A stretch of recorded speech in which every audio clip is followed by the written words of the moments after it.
नहीं है, एक बार देख लीजिए। अब हम पढ़ने जा रहे हैं न्यूटन का फर्स्ट लॉ, यानी यहाँ से हमारा चैप्टर असली स्टार्ट होता है। तो न्यूटन का फर्स्ट लॉ इस यही समझिएगा, न्यूटन के फर्स्ट लॉ ने ही फोर्स के बारे में बताया। हालांकि हम जो फोर्स समझते हैं, जानते हैं, इसको पहली बार किसने बनाया? इसको पहली बार न्यूटन के फर्स्ट लॉ ने ही बताया, है ना, कि फोर्स क्या होता है, ये सारी। तो हम कहीं ना कहीं सबसे पहली बात क्या लिखेंगे? सबसे पहली बात कि न्यूटन के फर्स्ट लॉ ने ही फोर्स को डिफ़ाइन किया। अभी बात आएगी, फोर्स को क्या किया है? डिफ़ाइन किया है। बात को समझिएगा, फोर्स को डिफ़ाइन किया है।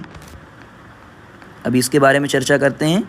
तो पहली बात कि सर फोर्स क्या है? तो मैंने कहा कि भाई व्हाट इज़ द फोर्स, है ना, व्हाट इज़ द फोर्स, कि फोर्स क्या है? फोर्स क्या है? तो मैंने कहा ऐसी चीज़ जो स्टेट ऑफ रेस्ट या स्टेट ऑफ मोशन को चेंज कर दे।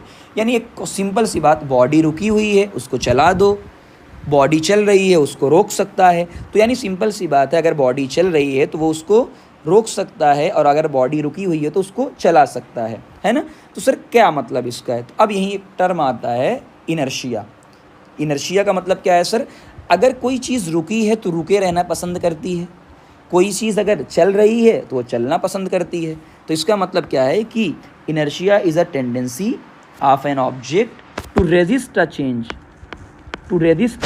चेंज। मतलब सिंपल सी बात है, देखो, an object will remain at rest, कोई अगर रेस्ट पे है या मूव कर रहा है in uniform motion in a straight line unless acted upon by external force. समझिएगा बात को पहले ध्यान से, बहुत ध्यान से। अब इस बात को समझिए, इनर्शिया क्या है कि भाई अगर कोई चीज़ रुकी है, तो एक सिंपल सी बात मैं बोलूँ, मेरी बातों को ध्यान दी, इस चैप्टर में लिखने से ज़्यादा बातों को, कि अगर कोई चीज़ रुकी है, समझिएगा, इनर्शिया का मतलब कोई चीज़ रुकी है तो रुके रहना पसंद करती है। कोई चीज़ रुकी है तो वो चाहती है रुके रहना चाहती है, सही बात है। तो इसे बोला जाता है इनर्शिया ऑफ रेस्ट, कि भाई वो रुके रहना चाहती है। कोई, जैसे मैं एग्जांपल कहूँ, एक बस थी, रेस्ट पर थी, है ना, बस रेस्ट पे है, अचानक से उसने स्टार्ट किया तो आपको पीछे धक्का लगता है, आपको पीछे आए कि नहीं। और एक बॉडी क्या है? चल रही है। दूसरा, एक बॉडी चल रही है। तो अगर बॉडी चल रही है तो बॉडी चलना पसंद करती है, पसंद करती है। तो ये है इनर्शिया का सिंपल सा मतलब। इनर्शिया का सिंपल सा मतलब, जैसे कार ड्राइवर ने अचानक से ब्रेक अप्लाई कर दिया तो हम पीछे या हम आगे आ जाते हैं। तो कार ड्राइवर ने, हम अभी पढ़ेंगे, आगे आ जाते हैं। तो और क्या होता है? Inertia of direction. तो यहाँ पे देख लो तीन तरीके कि एक तो टाइप ऑफ इनर्शिया है, इनर्शिया ऑफ रेस्ट, कि कोई बॉडी रेस्ट पे रहना चाहती है। इनर्शिया ऑफ मोशन, यानी वो मोशन में रहना चाहती है। इनर्शिया ऑफ डायरेक्शन, कि वो अपनी सेम डायरेक्शन में रहना चाहती है। बात समझ में आ गई? अब पहले इस पे डिस्कस कर लेते हैं, ढेर सारे क्वेश्चन, उसके बाद चलते हैं कि इनर्शिया चेंज कैसे होगा, इसके बारे में चर्चा करते हैं, है कि नहीं। चलिए आगे आते हैं। देखिए ध्यान से, इनर्शिया ऑफ रेस्ट का डेली एग्जाम्पल। सिचुएशन, एक पर्सन है जो सोफ़ा पे बैठा हुआ है, sitting on a sofa, does not move unless pushed और स्टैंड अप, है ना, कि भाई या तो आप क्या है, डज नॉट मूव नहीं करता है, या तो आप खड़ा ना हो जाए या तो उसको पुश ना कर दिया जाए, सिंपल सी बात है। A book on table stay still until someone picks it up, यानी एक बुक है तो हमेशा वो रखी रहेगी जब तक कि आप उसको हटा ना दो। एक पैसेंजर पीछे की तरफ गिर जाता है जब बस अचानक से चलना स्टार्ट कर देती है। ये सारे एग्जाम्पल आप देखोगे डस्ट वाले। आइए वन बाय वन इनको हम एक्सप्लेन कर रहे हैं। जय इस बात को, ये सबसे ज़्यादा कॉमन एग्जाम्पल आपसे हर जगह पूछा जाता है। देखिएगा ध्यान से, अ पर्सन स्टैंडिंग इन अ बस। देखिए ध्यान से, एक पर्सन है वेन अ स्टेशनरी बस। तो मैंने एक, देखो, आदमी को बनाया, यहाँ पे एक आदमी को मैंने बनाया, और ये भाई आदमी बन रहा है, ये आदमी भाई साहब ये बने हुए हैं, ये अभी रुके हुए हैं, इनका पैर रुका हुआ है, ठीक है। अब जैसी बस चलना स्टार्ट हुई, देखिए, तो आदमी कहाँ है? पीछे की तरफ गिर जाता है। क्यों? Why? Because the lower part of the person start moving with the bus. अब समझिए, ये जो है, ये बस आगे जा रही है, तो इसका जो पैर है, बस आगे जा रही है, तो ये कहाँ जाएगा? आगे। लेकिन अभी भी ये ऊपर वाला शरीर कहाँ है? तो ऊपर वाला शरीर अभी भी कहाँ है? पीछे। वो रुका रहना चाहता है। तो भाई जाहिर सी बात क्या है, पैर जाएगा ऐसे आगे, आदमी जाएगा ऐसे धड़ाम से पीछे। देखो ऐसे लेट गया बेचारा, तो आप क्या कहोगे कि सर द लोअर पार्ट यानी जो पैर है उसका, फीट है पर्सन का, स्टार्ट मूविंग, वो तो क्या है बस के मूविंग की वजह से, बस के चलने की वजह से वो मोशन में आ गया है।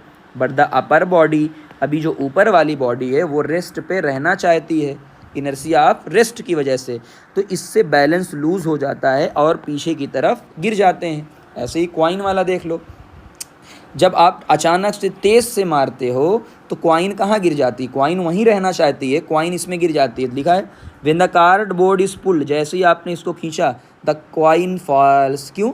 This is because the inertia of the coin, वो क्वाइन चाहती कि वो वहीं पे रहे, क्वाइन चाहती है कि वो अपने रेस्ट में यानी जहाँ है वहीं रहे, इसलिए वो कहाँ गिर जाती है, ग्रेविटी की वजह से, खिंचाव की वजह से नीचे गिर जाती है ना। कितने सारे एग्जाम्पल अभी और करेंगे।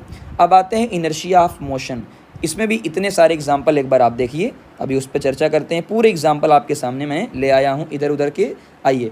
Passenger in a moving car, एकदम ध्यान से देखिएगा, कार मूव कर रही है, कार मूव कर रही है, समझिए।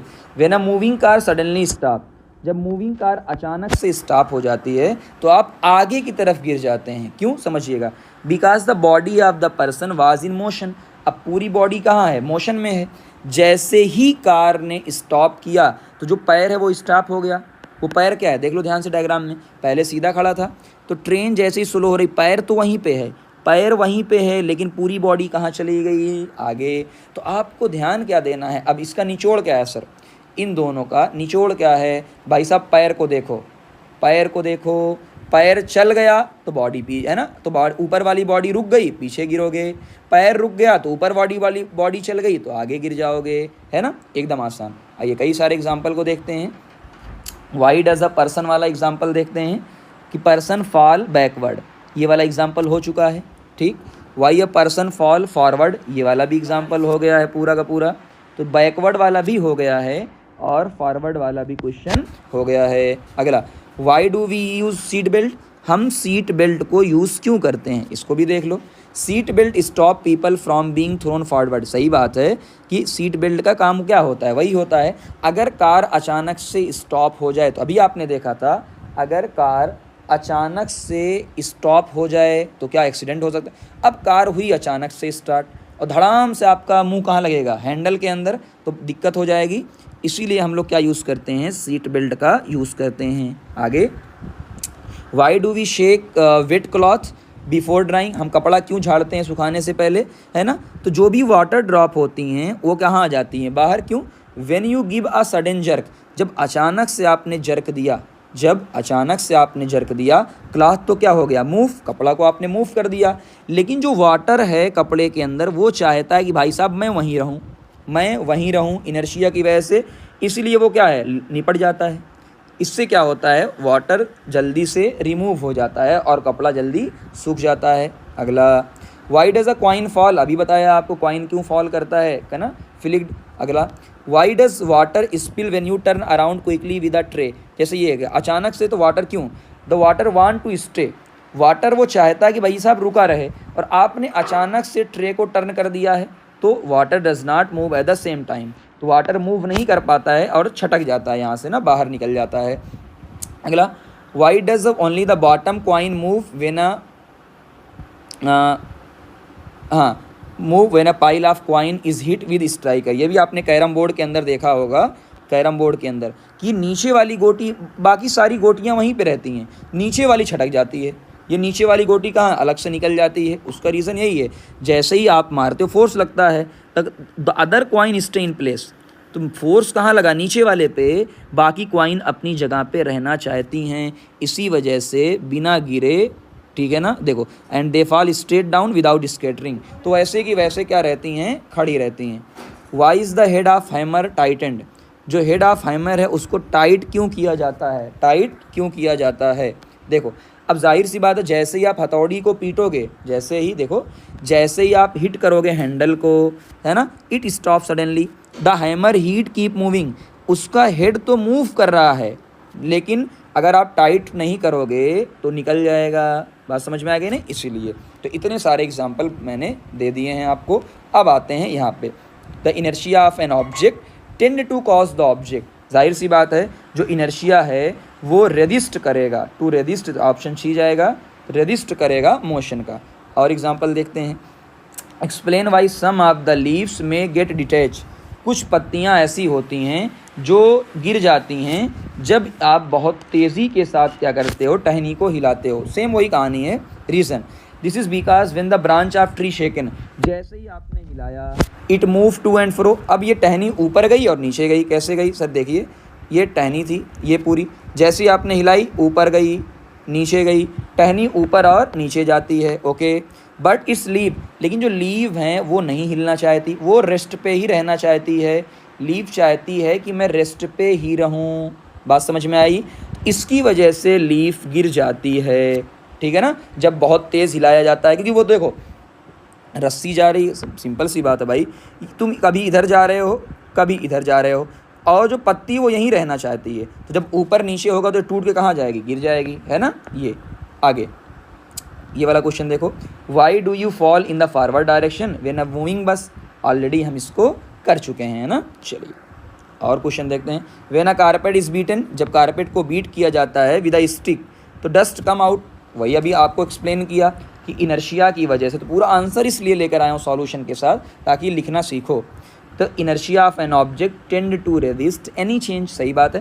When a carpet is beaten with stick then the carpet come in motion, carpet तो कहाँ आ चुका है, मोशन के अंदर, बट जो उसके डस्ट पार्टिकल हैं वो ट्राई टू रेजिस्ट, वो नहीं चाहते हैं कि वो रेस्ट से हटें कि मोशन में आएँ। तो न्यूटन के फर्स्ट लॉ के अकॉर्डिंग डस्ट के पार्टिकल रुके रहना चाहते हैं, कारपेट जबकि मूव कर रहा है तो पार्टिकल कहाँ जाएंगे, गिर जाएंगे। कैसे, समझिएगा, ये है कारपेट, यहाँ समझ लो पार्टिकल चिपके हुए हैं। अब ये कारपेट आपने ऐसे तिरछा कर दिया, ऐसे फड़फड़ाया, पार्टिकल अभी भी कहाँ चिपके रहना चाहते हैं यहाँ पे, तो ये पार्टिकल यहीं पे कहाँ गिर जाएंगे, नीचे की तरफ गिर जाएंगे, है ना। इस तरीके से पूरी कहानी होती है।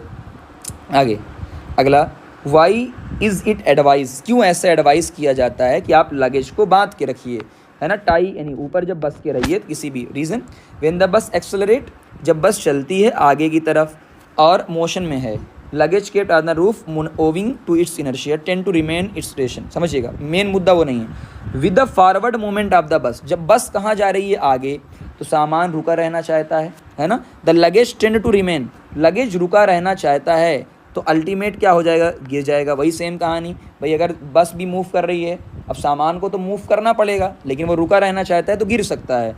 इसीलिए कहा जाता है कि लगेज को आप बांध के रखिए। अब आते हैं ये इस टॉपिक पर कि sir how to measure inertia. अब तो इनर्शिया की बात इतनी सारी हो गई कि सर इनर्शिया को मेज़र कैसे करें। तो सिंपल है, इनर्शिया को मेज़र करने का मतलब आप मास को मेज़र करिए।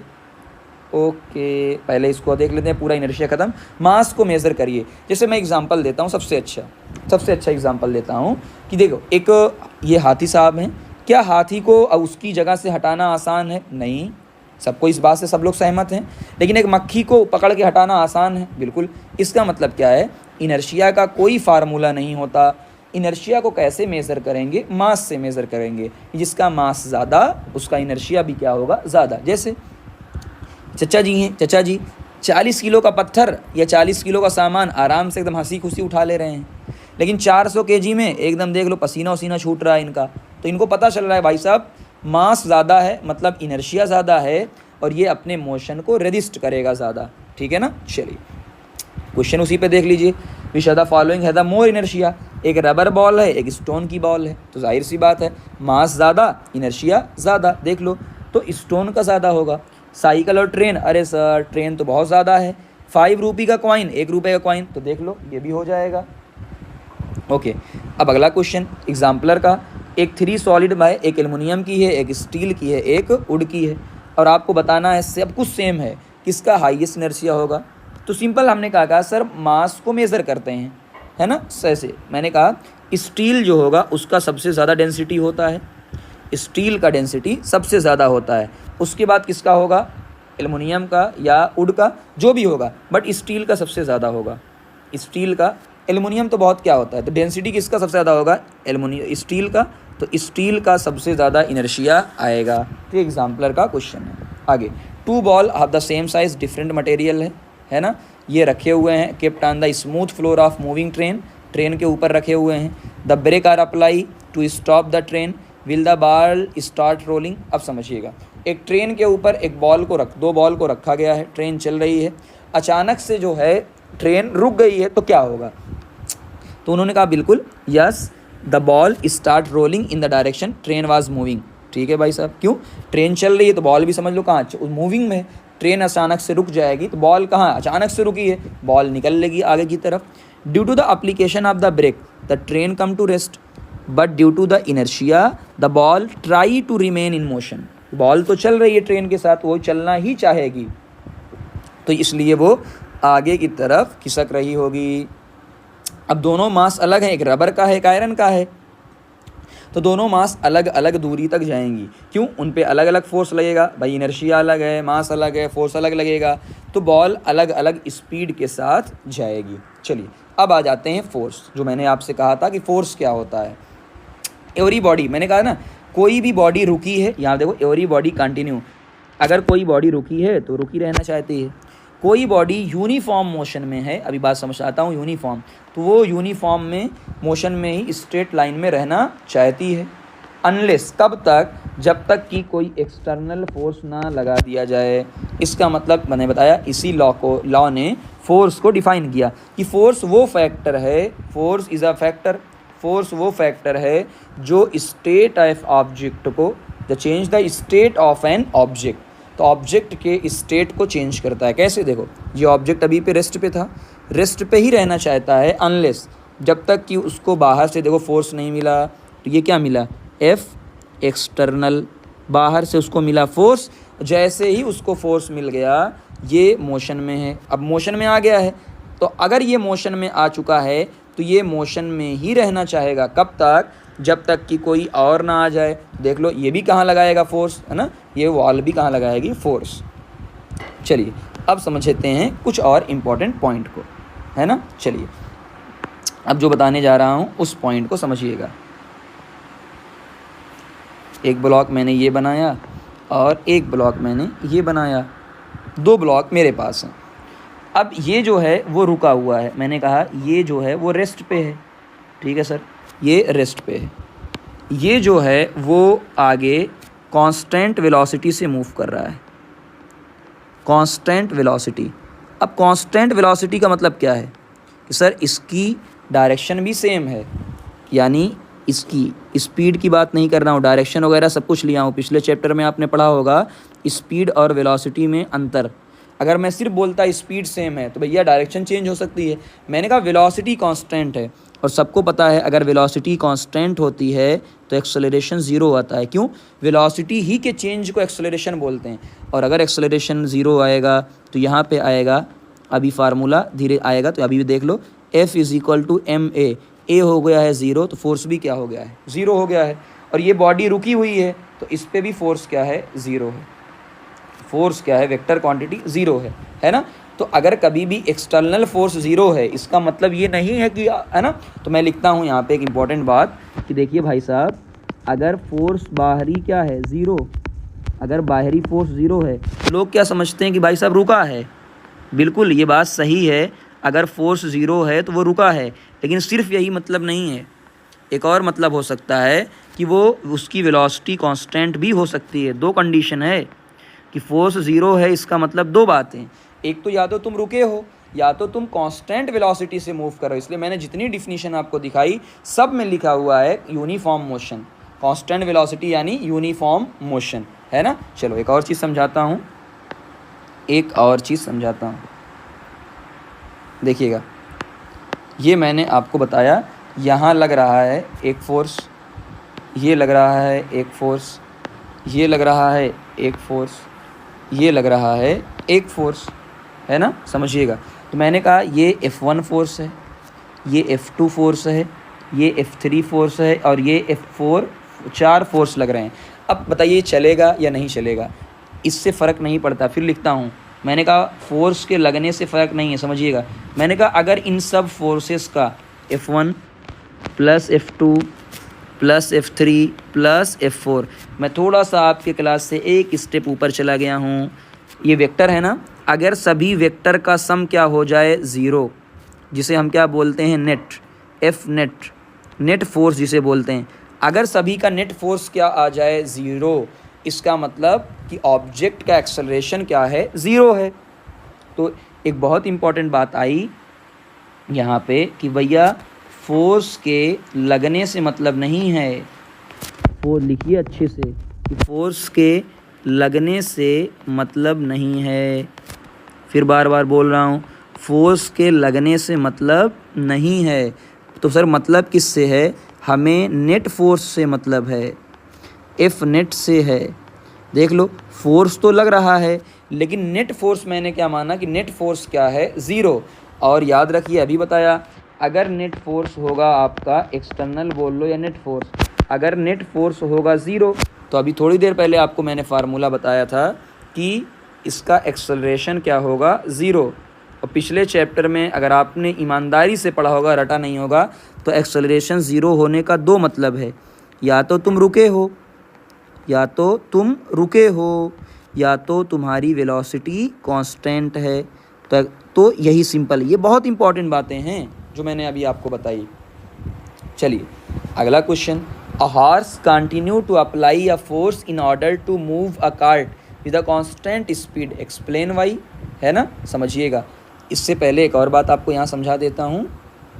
देखिए, जब भी आप चलते हैं, वेट करिए थोड़ा सा, वेट, हाँ ठीक, यहाँ मैं समझाता हूँ आपको।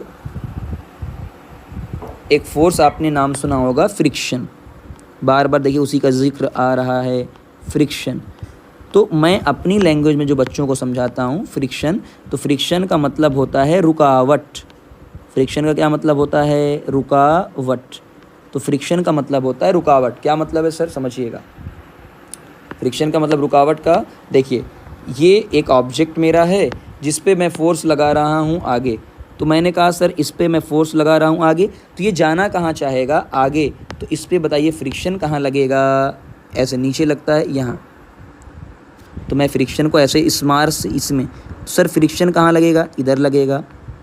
तो फ्रिक्शन हमेशा चाहता है कि वो आपको रोके, वो आपको रोके, तो धीरे धीरे रोक रोक के क्या करेगा, आपको रोक देगा। तो सेम वही क्वेश्चन पूछा जा रहा है कि अगर आपको चलाना है तो लगातार फोर्स देना पड़ेगा। तो एक कॉन्सेप्ट मैंने सिंपल बता दिया यहाँ पे, अगर चलाना है, अगर चलाना है, फ्रिक्शन आपकी स्पीड क्या करे, कम, तो आपको फोर्स लगातार देना पड़ेगा, वरना रोक देगा, वो पीछे रोक रहा है ना आपको फोर्स लगातार देना पड़ेगा। तो फोर्स लगातार आपको देना पड़ेगा। चलिए बात समझ में आई। जैसे इस सिचुएशन को देखिए, जब एक कार्ट चलता है रोड पे, on the road, it has to encounter friction, यानी ये फ्रिक्शन को अपोज करेगा, उसके अपोजिट में फोर्स लगाएगा, to maintain a constant speed. अगर उसको अपनी स्पीड को बनाए रखना है तो उसको लगातार फोर्स लगाना पड़ेगा। क्यों, फ्रिक्शन देखो रोक रहा है, और रुकावट का मतलब क्या होता है, ये बात सभी को पता है। रुकावट का मतलब ये v यानी स्पीड को कम करेगा, और हो सकता है करते करते ज़ीरो कर दे। तो अगर आपको उसको कांस्टेंट स्पीड से चलाना है तो आपको लगातार फोर्स देना पड़ेगा। ये वाला क्वेश्चन पढ़ लो, वेरी इंपॉर्टेंट क्वेश्चन है ना। अब आपको समझ में आ जाएगा कि एक ऑब्जेक्ट है, वो net zero external unbalance force, net zero यानी उसका फोर्स क्या है, ज़ीरो, जो मैंने अभी समझाया। Is it possible for the object to be travelling with a non zero velocity, yes, यानी नॉन ज़ीरो वेलोसिटी का मतलब क्या है, उसके पास वेलोसिटी है। मैंने अभी बताया ये कब हो सकता है ना, even when the object experience a net zero, अगर उसके ऊपर नेट ज़ीरो एक्सटर्नल फोर्स है unbalance, it is possible that the object is travelling, है ना। दिस इज़ पॉसिबल कब, when the object has been moving the constant velocity, है ना। जैसे अभी बताया मैंने कि अगर कोई कांस्टेंट वेलोसिटी से मूव कर रहा है ना, तो भी उस पर क्या आएगा, नेट या एक्सटर्नल फोर्स क्या आएगा, ज़ीरो। बात समझ में आ गई ना। तो यानी वो चल रहा है तब भी फोर्स क्या आ रहा है, ज़ीरो आ रहा है। बात, there is no net unbalance force apply to the body, है ना। आगे, the object will keep moving with a non zero velocity. बात समझ में आ गई अब, ये पूरा।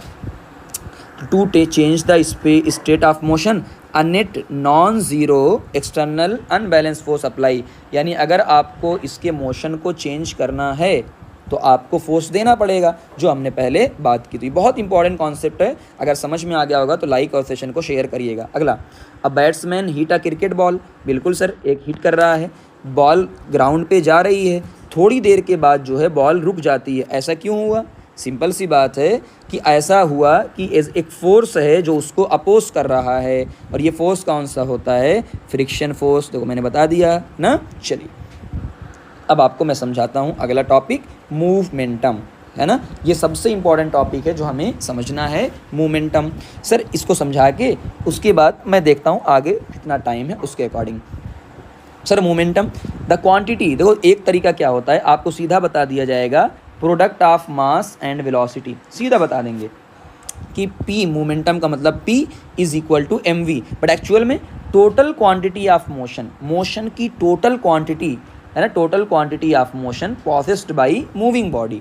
इसे क्या बोला जाता है आपका कि मोशन, मूविंग बॉडी का जो टोटल क्वांटिटी होगा मोशन का, उसे बोला जाता है मोमेंटम एक्चुअल में। अब सबसे मैं जो बात कह रहा हूँ उसको ध्यान से, v मास तो स्केलर क्वांटिटी होती है, वेलोसिटी एक क्या होती है? वेक्टर। तो इसका मतलब मोमेंटम भी क्या होगा? वेक्टर क्वांटिटी होगा। अब समझिए, मास होता है किलोग्राम, वेलोसिटी का होता है मीटर पर सेकंड, यानी केजी मीटर पर सेकंड उसकी यूनिट होती है। अगर ये वेक्टर क्वांटिटी है, अगर ये वेक्टर क्वांटिटी है, तो अब समझिए ये आपने पढ़ा है, राइट तरफ क्या होता है? पॉजिटिव, लेफ्ट तरफ क्या होता है? निगेटिव। ऊपर होता है पॉजिटिव, नीचे होता है निगेटिव। तो सबसे फिर बोल रहा हूँ, वेक्टर क्वांटिटी है, वेक्टर क्वांटिटी में डायरेक्शन का होना ज़रूरी है। तो सबसे इम्पॉर्टेंट बातें आपकी जो निकल के आएंगी वो ये वाली आएंगी। चलिए अब हम समझते हैं what is the change in momentum. और सभी को ये बात पता है कि चेंज का मतलब होता है फाइनल माइनस इनिशियल। तो ये जो आपको ये दो ट्रायंगल बनता हुआ नज़र आ रहा है, इसे बोला जाता है चेंज। क्या बोला जाता है? चेंज। जैसे मैंने कहा, देखो डेल्टा v यानी वेलोसिटी में चेंज, डेल्टा a यानी एक्सेलरेशन में चेंज, डेल्टा f इसका मतलब क्या होगा? फोर्स में चेंज। इसी तरीके से डेल्टा p यानी मोमेंटम में चेंज, यानी फाइनल माइनस इनिशियल। सर कैसे निकालें? समझिएगा, ये मास m है, u स्पीड से मूव कर रहा है, तो इसका इनिशियल मोमेंटम क्या हो जाएगा? मैंने यहाँ पे लिखा कि sir p initial, initial momentum क्या है? कुछ नहीं, मास इंटू वी। अभी हम डायरेक्शन की बात नहीं कर रहे हैं जानबूझ के, mass into V. Sir final क्या हो जाएगा? मैंने कहा फाइनल कुछ नहीं, m और अच्छा m इसमें u है ना, चलो ये u है, u ये हो जाएगा मास इंटू वी। अब बताओ, फाइनल माइनस इनिशियल यानी mv माइनस mu। अगर मैं m को कॉमन ले लूँ तो v माइनस u। क्या मैं v माइनस यू को डेल्टा v लिख सकता हूँ? बिल्कुल लिख सकता हूँ, बिल्कुल। क्यों? डेल्टा v का मतलब वेलोसिटी में क्या आया है? चेंज, वेलोसिटी में चेंज। ठीक है ना। चलिए लिख सकता हूँ, और डेल्टा v का मतलब यहाँ लिख लो डायरेक्ट सीधा। अब लिख देता हूँ v2 माइनस v1, तो चाहे p2 माइनस ऐसे। अब सबसे फेमस क्वेश्चन, सबसे पहली गलती क्या करेंगे समझिएगा। यहाँ पे मैंने कहा कि एक बॉल है 5 kg की जो ऊपर जा रही है 2 मीटर पर सेकंड से, एक 10 kg की बॉल है जो आगे जा रही है 1 मीटर से। सबसे पहले बताइए, क्या इनका check whether both the ball है सेम मोमेंटम, क्या पूरे बॉल का सेम मोमेंटम है या नहीं है? तो मैंने इसको थोड़ा सा छोटा किया, 1 मिनट। तो आपको ये चेक करना है कि क्या मोमेंटम सेम है या नहीं। मैंने कहा ठीक है सर, चेक कर लेते हैं, देखते हैं आंसर क्या आता है। मैंने कहा पहली बॉल का चेक करते हैं, पहली बॉल तो P1, मैंने कहा P1 चेक करते हैं। m इंटू वी, मास है 5 इंटू 2। सर दूसरे वाले का चेक करते हैं, उसका है मास 10, है क्या 1, ये भी आया 10, ये भी आया 10। अब आप बताइए क्या दोनों का मोमेंटम सेम है? अब जो नॉर्मल बच्चे हैं जिन्होंने रटा हुआ है वो कहेंगे यस सर मोमेंटम सेम है। लेकिन फिर मैं बोल रहा हूँ P1 does not is equal to P2, यानी ये बात गलत है। क्यों? Momentum is a vector quantity, direction क्या है? अलग, इसका मतलब ये सेम नहीं है, ये बातें गलत हैं। डायरेक्शन क्या है? अलग, और मैंने पहले ही बोला था आपसे गलती होगी। डायरेक्शन अलग है तो मोमेंटम सेम कैसे हो सकते हैं? हो ही नहीं सकते। हाँ, उनकी वैल्यू सेम हो सकती है। अगला क्वेश्चन समझिएगा। आपसे कहा जा रहा है एक बॉल है, जो बॉल देखो v स्पीड से आगे जा रही है, दीवार से टकराई और टकराने के बाद वापस चली गई बाईं तरफ। आपको चेंज इन मोमेंटम बताना है। कुछ नहीं सर, बॉल की शुरू का निकालो, m इनिशियल बताइए, m आगे की तरफ हम प्लस मानते हैं तो मैंने इसको प्लस माना। जब वो बॉल बाईं तरफ जा रही है तो हम इसको क्या मानेंगे, माइनस, इसको क्या मानेंगे, प्लस, है ना। चलो, चेंज का मतलब sir final minus initial, final minus initial. Final क्या है, m इंटू वी यानी माइनस के अंदर, देख लो ये क्या है, पूरा माइनस के अंदर, और माइनस लगा दिया, और शुरू वाला क्या था, एम वी पॉजिटिव। अब बताओ माइनस माइनस क्या हो जाते हैं, ऐड। जो चेंज हुआ है मोमेंटम का वो क्या हुआ है, -2mv। तो अगर मैं आपसे पूछूं कि बताइए वैल्यू, इसकी वैल्यू बताइए, जो चेंज हुआ है इसकी मुझे सिर्फ चाहिए वैल्यू, इसकी वैल्यू, तो मैं कहूँगा सर इसकी जो वैल्यू आएगी वो क्या आएगी, 2mv के बराबर आएगी, 2mv के बराबर। तो सर माइनस क्या बता रहा है, माइनस ये बता रहा है कि बाईं तरफ चेंज होगा, है ना, किस तरफ जा रहा है, बाईं तरफ। माइनस का मतलब बाईं तरफ। अगर बॉल रुक गई तब क्या होगा, ओहो आसान सर, अगर बॉल रुक गई इसका मतलब फाइनल वाला क्या हो चुका है, 0। तो चेंज क्या आएगा, 0 माइनस mv यानी -mv। अगला क्वेश्चन पे आते हैं, इम्पैक्ट। इस क्वेश्चन को मैं बोलता हूँ भाई साहब, अब आते हैं मोमेंटम से क्या सीखेंगे। तो मैंने कहा हम मोमेंटम से सीखेंगे इम्पैक्ट, कि यार मोमेंटम की वजह से कितना इम्पैक्ट पड़ता है, कितना असर पड़ता है, कितना असर पड़ता है। समझिएगा कैसे, देखिए ये है ट्रक, 1000 kg मैंने माना, अब कैलकुलेट करने को भी सीख लोगे, और इसकी स्पीड मैंने माना 20 मीटर पर सेकेंड। अब बताइए P = mv, 1000 × 20 यानी क्या आ गया, 20,000 इसकी वैल्यू आ गई। ओके सर, ये कार है 250 kg की, लेकिन स्पीड चल रही है 100 से, तो किसका क्या गया, 250 × 100 यानी 25,000। बताओ ज़्यादा कौन है, इसका मतलब मोमेंटम ज़्यादा कार वाले का है, जबकि हमें क्या लगेगा, अरे ट्रक ज़्यादा है, बहुत हैवी वज़न का है, इसका मतलब इसका ज़्यादा होना चाहिए। नहीं भाई साहब, अभी समझाता हूँ, आइए। एक पत्थर से किसी को मारा गया, जो पत्थर 1 किलो का था, और 10 की स्पीड से मारा, क्या आया, 1 × 10 यानी 10। अगला, एक बुलेट है जो 100 ग्राम की है, लेकिन स्पीड 300 है। अब ध्यान दीजिएगा, गलती यहाँ पे होगी।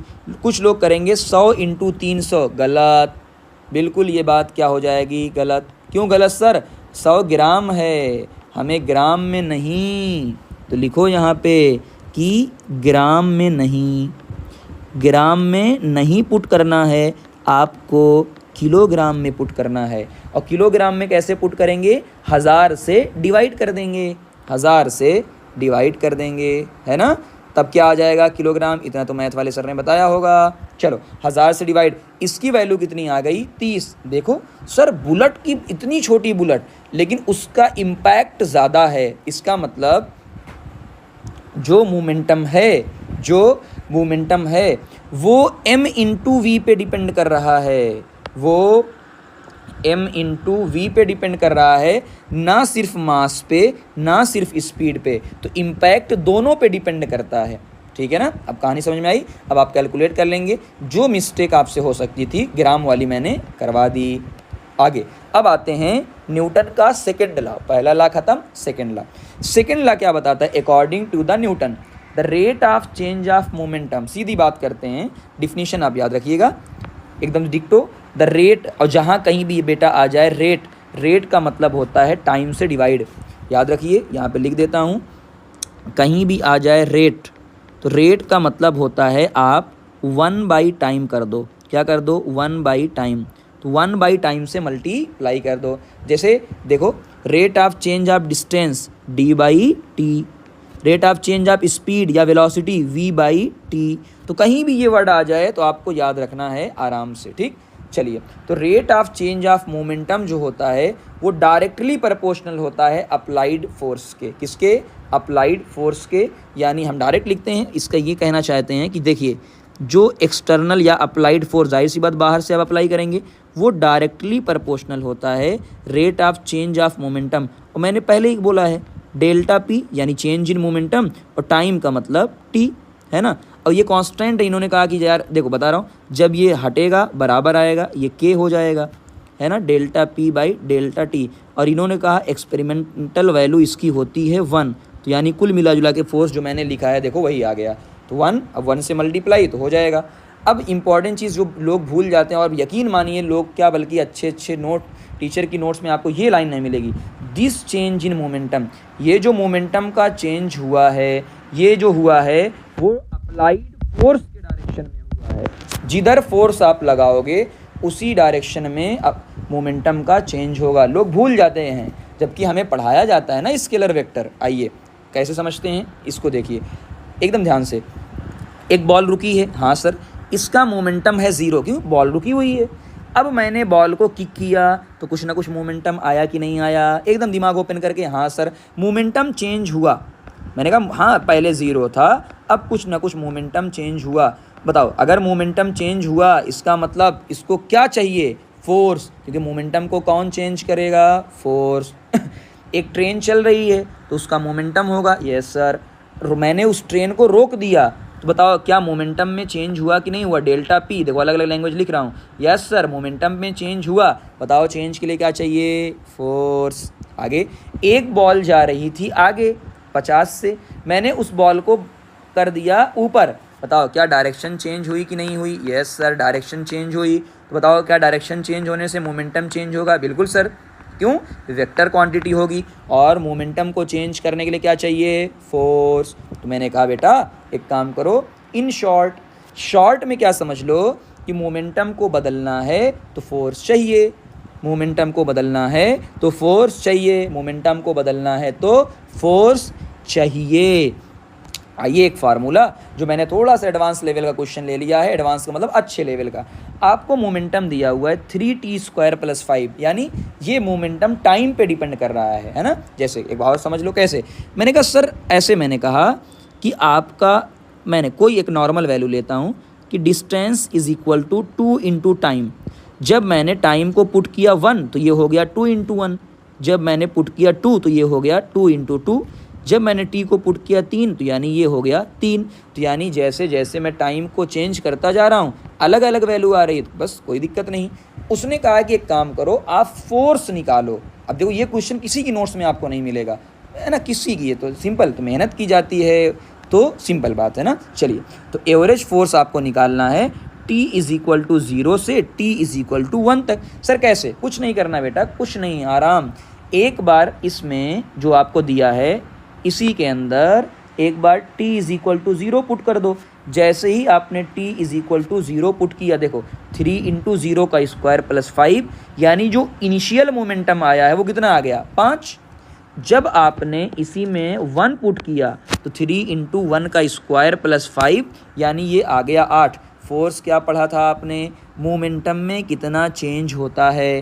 तो सर पहले बाद में 8 था, बाद में 5 हुआ, तो 8 - 5 यानी 3, कितना टाइम लगा सर, 1। तो बताओ 3/1 यानी 3 न्यूटन। तो देख लो हमने फार्मूला भी पढ़ लिया और फार्मूले को भी सीख लिया। अब आते हैं नोट। ये टॉपिक कई बार कई बुक से हटा दिया गया है, बट क्वेश्चन बहुत प्यारे बनते हैं, इसलिए मैंने इस टॉपिक को यहाँ पे ऐड ऑन किया है। सर आपने कहा कि एक्सटर्नल फोर्स जो है वो delta p by delta T होता है। मैंने कहा बिल्कुल सर। सर अगर एक्सटर्नल फोर्स 0 हो जाए तो, हाँ मस्त आया ना, अगर एक्सटर्नल फोर्स आ गया 0 तो टाइम भी चला जाएगा, देखो इधर, तो यानी डेल्टा पी क्या हो जाएगा, 0। सर बिल्कुल सही बात है, टाइम इधर जाएगा 0, डेल्टा पी 0। अब डेल्टा पी क्या था सर, P2 - P1 0 के बराबर है। इसका मतलब P2 और P1 क्या होंगे, बराबर होंगे। P2 P1 क्या होंगे, बराबर। और इसे ही बोला जाता है सिंपल वर्ड में conservation of linear momentum. Linear का मतलब 2 टाइप के मोमेंटम होते हैं, एक एंगुलर एक लीनियर। तो हमारा वाला जो हम पढ़ रहे हैं उसे लीनियर बोला जाता है, एंगुलर का मतलब जो नाचेगा। तो अगर ये क्या कह रहा है, अगर कोई भी एक्सटर्नल फोर्स नहीं होता है, बहुत इंपॉर्टेंट टॉपिक है, इसको बोला जाता है, मैं यहाँ पे लिख देता हूँ पहले, conservation of linear momentum. Conservation of linear momentum, ये देखो लिखा हुआ है ना, यहाँ पे देखो लिख देता हूँ, कंजर्वेशन ऑफ लीनियर मोमेंटम। तो कंजर्वेशन ऑफ लीनियर मोमेंटम, यानी अगर आपका एक्सटर्नल फोर्स क्या है 0, तो total linear momentum of the system constant रहेगा। मतलब क्या है कि समझिएगा, अगर दो ऑब्जेक्ट कोलाइड कर रहे हैं, किसी भी ऑटोमेटिक कोलाइड ऐसे कर रहे हैं किसी वजह से, their total momentum before and after, यानी शुरू का देखो इनिशियल मोमेंटम और फाइनल मोमेंटम क्या रहेगा, सेम। जैसे इस क्वेश्चन से देखते हैं, इस क्वेश्चन को देखते हैं आराम से। किसी वजह ने वो सिचुएशन आपको देगा, मैं सिर्फ बना रहा हूँ, बना के दिखा रहा हूँ। एक मास है m, कोई ब्लॉक रखा हुआ है जो रुका हुआ है, यहाँ से गोली है जो चल रही है और ये आपस में आके टकरा रही है। मुझे यहाँ पे क्या करना है, कंजर्वेशन ऑफ लीनियर मोमेंटम। जब कुछ भी फोर्स नहीं दिया है तो हम क्या मानेंगे, एक्सटर्नल फोर्स 0, तो मुझे लगाना है कंजर्वेशन ऑफ लीनियर मोमेंटम। इसका मतलब कुछ नहीं, टकराने से पहले, टकराने के बाद, तो एक ही लाइन बोलूँगा, अभी एक ही लाइन मैं बोलूँगा, एक ही लाइन कि आपको क्या करना है, टकराने से पहले, टकराने या लिख देता हूँ फायर, क्योंकि हम बुलेट की भी बात करेंगे, फायर से पहले, से पहले, तो टकराने या फायर से पहले इज इक्वल टू के बाद। तो शुरू का निकाल लो और बाद का निकाल लो, उसी को दोनों क्या कर दो, इक्वल कर दो। जैसे देख लो, आओ दो क्वेश्चन में देख लो। देखो मैंने कहा सर इनिशियल क्या होगा, तो यानी ध्यान से देखो, ये मूव कर रही है गोली, ये गोली मूव कर रही है, तो इसका मोमेंटम क्या हो जाएगा, m इंटू उसकी वेलोसिटी v0, इसे नॉट बोला जाता है क्योंकि अलग अलग वेलोसिटी को डिनोट करने के लिए। ये रेस्ट पे है तो m इंटू 0। अब जब ये निकल के वापस चली गई, और जब ये चली गई तो मैंने देखा इसकी, ये क्वेश्चन में दिया हुआ था लैंग्वेज में, इसकी स्पीड हो गई है v0/3, तो यानी ये क्या हो जाएगा, m इंटू v0/3। और मुझे ये पूछा है कि इसकी कितनी होगी, ये मुझसे पूछा है, तो मैंने मान लिया कि भाई इसकी mv है, कुछ नहीं करना है, दोनों को बराबर करना है। अब बताओ, जैसे ही तो मैं mv, ये तो 0 हो गया, मैं mv को रहने दिया और मैंने mv0, देखो ये mv0 है और ये mv0/3 है, मैंने दोनों क्या कर दिया, माइनस कर दिया, और माइनस करने के बाद ये आ गया, कैलकुलेट करने के बाद 2mv0/3। मुझे क्या चाहिए था, v, तो ये कहाँ चला गया, नीचे, तो देख लो ये नीचे डिवाइड हो गया है ना। तो ये एक थोड़ा सा कैलकुलेटिव पार्ट था, एक बार और प्रैक्टिस करिएगा तो आप सीख जाएंगे, इसको अच्छे से सीखिए। ये क्वेश्चन आपका दिया हुआ है, from a rifle of mass, ये राइफल है, ये बंदूक की गोली 4 kg की बंदूक है, 50 ग्राम की गोली है, दोनों रुके हुए हैं। अब एक बात खुद बताओ यार, अगर ये रुके हुए हैं इसका मतलब इनिशियल मोमेंटम क्या है, 0, क्योंकि रुके हुए हैं। जब गोली चला दी गई, जब गोली चला दी गई, ये बुलेट 35 मीटर पर सेकंड से कहाँ जा रही है, आगे, ठीक है सर, आगे जा रही है। और अब मुझे नहीं पता, उसने पूछा है रिकॉयल। अब ये देखो, recoil velocity of rifle, rifle किधर जाएगी। हालांकि देखो बेटा, मुझे पता है कि बंदूक पीछे जाएगी, जैसे ना गोली चलाते हैं बंदूक झटका मारती है पीछे की तरफ, मुझे पता है, बट मैं जानबूझ के डायरेक्शन ले रहा हूँ आगे, क्योंकि अगर हमारा कॉन्सेप्ट सही होगा तो ये ऑटोमेटिक बता देगा कि हम पीछे जा रहे हैं। कैसे, समझिएगा, यहाँ 0 है, आइए लगाते हैं कि फाइनल मोमेंटम क्या होगा। मैंने कहा सर ये 4 kg का है, ये 4 kg का है और ये v1 स्पीड से है, तो मैंने लिखा 4 × v1, क्या लिखा, 4 × v1, तो इस पे वेक्टर यानी साइन वे। अब समझिए ये आगे जा रहा है इसलिए मैंने 35 माना, ये गलती होगी आपसे, 50 नहीं रखना, 50 नहीं रखना, तो मैंने फिर कहा ग्राम में नहीं रखना, मैंने फिर बोला कि ग्राम में नहीं रखना, बोला था ना, ग्राम में नहीं रखना, ऑलवेज किस में रखना है, किलोग्राम के अंदर, ऑलवेज किलोग्राम में। देखो 50 को 1000 से डिवाइड कर दिया, इंटू 35। अब हो गया, क्या लगा दो, कंजर्वेशन ऑफ लीनियर मोमेंटम, शुरू का बराबर बाद का, तो 0 = 4v1 प्लस, जब मल्टीप्लाई करेंगे 1.75।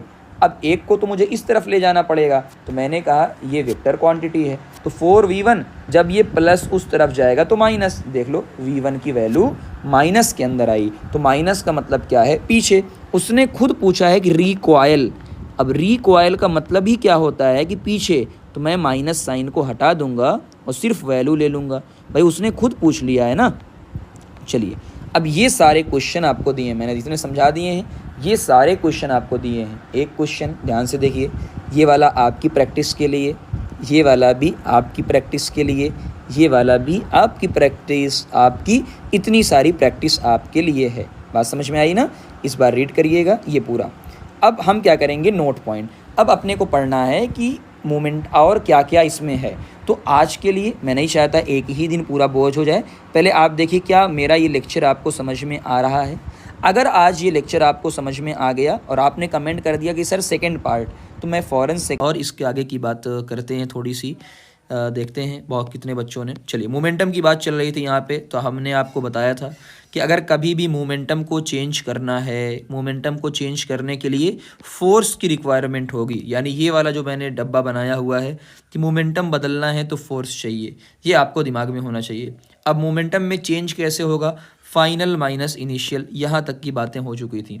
और अगर एक्सटर्नल फोर्स कभी भी ज़ीरो हो तो मोमेंटम शुरू का, कोलिजन से पहले का और कोलिजन के बाद का इक्वल होता है, जिसे हम कंजर्वेशन ऑफ लीनियर मोमेंटम बोलते हैं, है ना। ये मैंने बताया था, टॉपिक हटा दिया गया, बट अच्छे क्वेश्चंस बनते हैं। और टॉपिक हटाने से क्या मतलब, कॉन्सेप्ट तो फिजिक्स का है ही। तो ये क्वेश्चंस भी हमने कर लिए थे, ठीक है ना।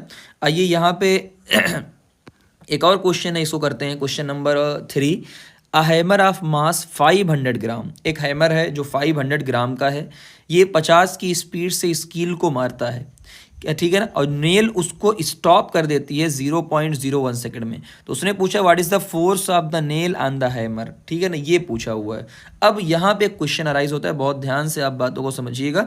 ये मैंने यहाँ पे डाल दिया है, आप इसको बाद में पढ़ेंगे। देखिए, सबसे पहली गलती क्या होगी, सबसे पहली गलती आपसे होगी, सर हैमर दिया हुआ है 500 ग्राम, तो हमने कहा था हमें ग्राम नहीं चाहिए, हमें किलोग्राम चाहिए। तो देख लो मैंने किलोग्राम में बदल दिया। अब जिन बालकों को नहीं आता वो भी देख लें कि भाई साहब ये है 500 ग्राम, जब किलोग्राम में आप बदलोगे तो इसको 1000 से क्या करोगे, डिवाइड किया जाता है, 1000 से डिवाइड किया जाता है, हमेशा याद रखिएगा। तो ये किलोग्राम के अंदर बदल चुका है और ये 2 0 से 2 0 कट गया है, 5/10 यानी 0.5 kg आ गया है। तो इतने लोगों को मैथ तो आपने पढ़ी होगी तो पता होगा। चलिए, ये रुक जा रहा है, इसका मतलब फाइनल स्पीड 0 हो जा रही है। और ये भी बात है, अगर स्पीड 0 हो जाती है इसका मतलब फाइनल मोमेंटम भी क्या हो गया, 0 हो चुका है। क्यों, momentum is equal to mv।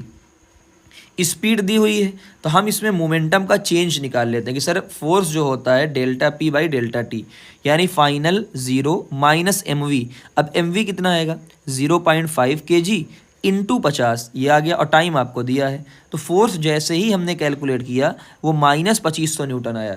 यानी देखो यहाँ से ध्यान से, हैमर ने, ध्यान से इस बात को देखो, ये वाला पोर्शन देखना सभी लोग ध्यान से, ये वाला पोर्शन देखिएगा, ये वाला पोर्शन कि हैमर ने जो पूरा का पूरा ये वाला पोर्शन आप देखिएगा, हैमर ने नीचे -2500 लगाया, तो उतना ही फोर्स ऊपर कौन लगाएगा, नेल। तो यानी ये +2500 आ जाएगा, जिसे हम थर्ड लॉ में बात करेंगे कि इक्वल और अपोजिट फोर्स होता है। बात समझ में आ गई, ये पूरी बात थी। चलिए, ये सारे मैंने सॉल्यूशन आपको दिए हुए हैं। हम जब प्रैक्टिस क्वेश्चन की करवाएंगे तो मैंने हमेशा बोला आप कहीं से भी पढ़िए, किसी से भी पढ़िए, सारे लोग अच्छा पढ़ा रहे हैं, बट जब क्वेश्चन प्रैक्टिस की बारी आए तो प्लीज़ क्वेश्चन मेरे यहाँ से प्रैक्टिस ज़रूर कर लीजिएगा।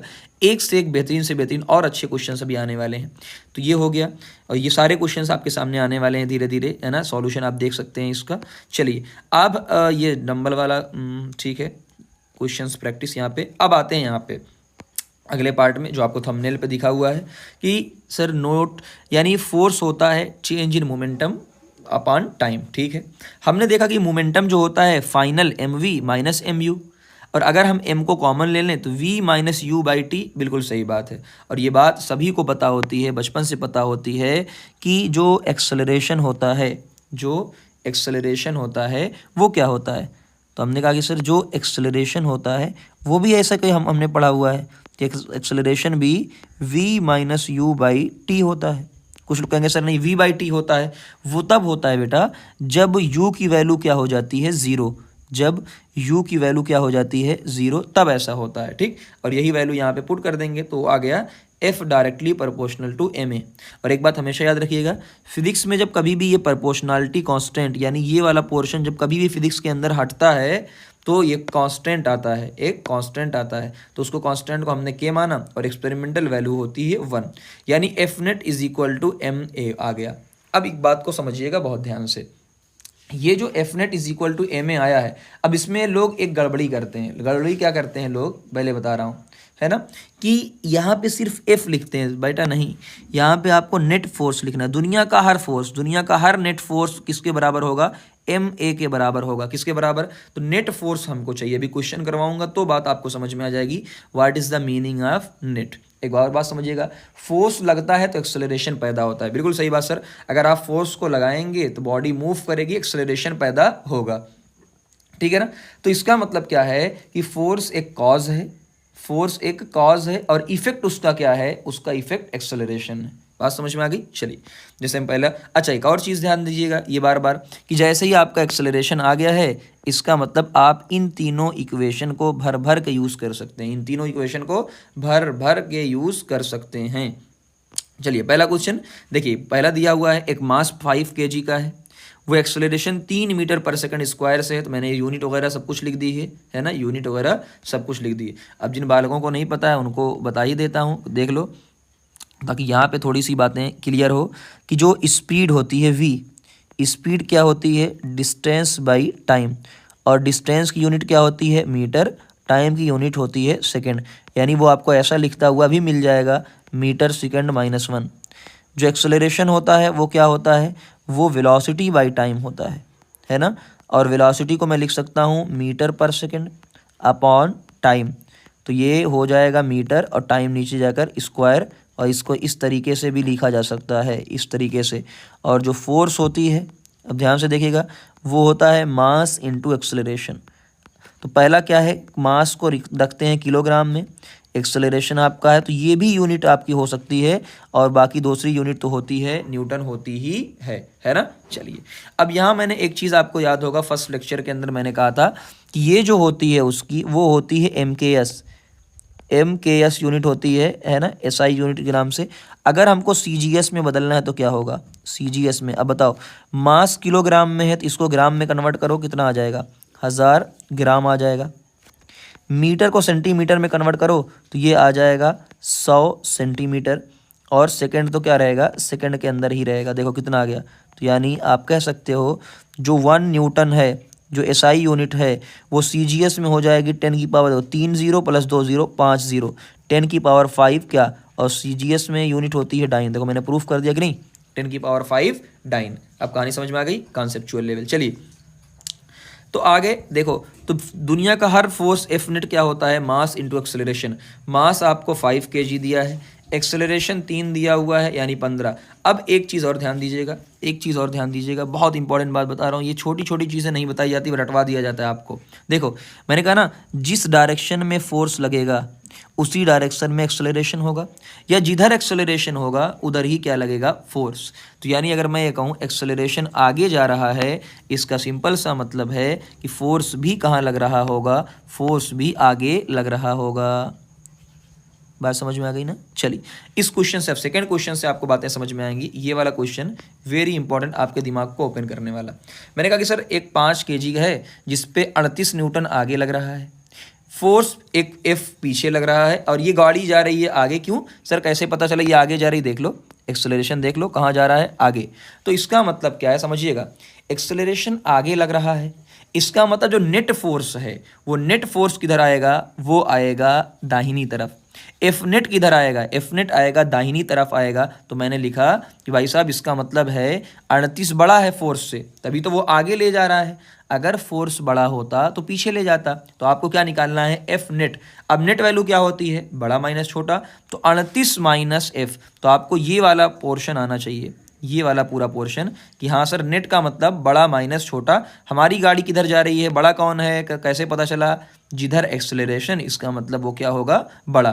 तो 38 minus F is equal to mass into acceleration, 5 into 3। तो F is equal to 38 minus 15 यानी 23 न्यूटन। अगला क्वेश्चन देखिए, 3 kg और 5 kg दो ब्लॉक हैं, फिर एक ही फोर्स लग रहा है, तो F net is equal to M A. जब एक फोर्स लगे तो कोई दिक्कत नहीं, लेकिन इस बार क्या करना है, मास को पूरा लेना है, 5 + 3। तो देखो आ गया एक्सेलरेशन।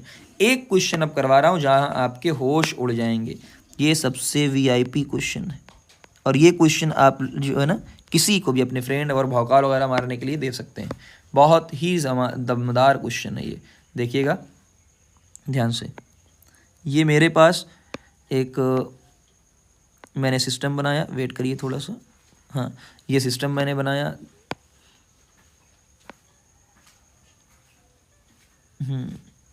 एक बड़ा सा ब्लॉक मैंने रखा, एक छोटा सा ब्लॉक मैंने रखा, और मैं इधर से फोर्स लगा रहा हूँ, मैं इधर से लगा रहा हूँ फोर्स। ठीक है सर, ये आपका पूरा है। और ये आपकी साइड में आपकी देखिएगा, ये आपकी वॉल है ना। जब कभी ऐसे बन जाए तो क्या होता है, वो वॉल होती है, ये वॉल है। और ये आपका फिर से वही 2 kg का है, और ये 5 kg का है। मैं आपसे पूछ रहा हूँ कि भाई साहब एक्सेलरेशन कितना आएगा। तो सबसे पहले हमने कहा कि सर जो एफ नेट होता है, एफ नेट वो होता है मास इनटू एक्सेलरेशन। आपको निकालना है सर एक्सेलरेशन, इसका मतलब क्या हो जाएगा, एफ नेट जो भी नेट फोर्स है upon mass, total mass. F net मेरे पास एफ है, और टोटल मास अपने पास कितना है 2 + 5, यानी ये हमारी वैल्यू आ जाएगी F/7। ये हमारी पूरी वैल्यू आ गई। अब जैसे ही आया बच्चे के दिमाग में खुशी, अरे सर क्वेश्चन सही हो गया। फिर बोल रहा हूँ ना बाबा ना, है ना। ये ऐसे ऐसे लिख के, ऐसे आप लिख के उसके बाद आप ऐसे कट करेंगे जानबूझ के। अब समझिएगा क्यों ऐसा हुआ, ऐसा क्यों। तो भाई साहब कॉमन सेंस लगाओ यार, है ना। हमेशा देखो फिजिक्स के फार्मूले हैं, हर जगह अप्लाई हैं, लेकिन कुछ कॉमन सेंस भी होते हैं। सर कॉमन सेंस क्या लगाएं, ये बताओ। इधर दीवार है ना, इधर दीवार है ना, बिल्कुल सर कॉमन सेंस लगाएंगे। इधर दीवार है, अब तुम खुद सोचो, अगर इधर दीवार है क्या कभी भी वो मूव करेगा? अरे नहीं भाई, मूव नहीं कर पाएगा, दीवार है।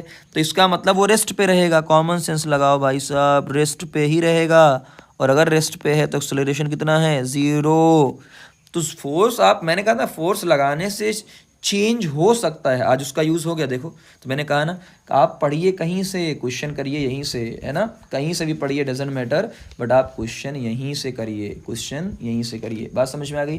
तो ये मैंने आपको सिखाना चाहा कि यार भाई साहब ऐसी भी चीज़ें ज़िंदगी में होती हैं जो आपके दिमाग को एक अच्छा लेवल दे सकती हैं। सही है, ठीक है ना। चलिए इसी तरीके से और भी क्वेश्चन हो सकते हैं, जैसे मैंने एक क्वेश्चन और बना दिया।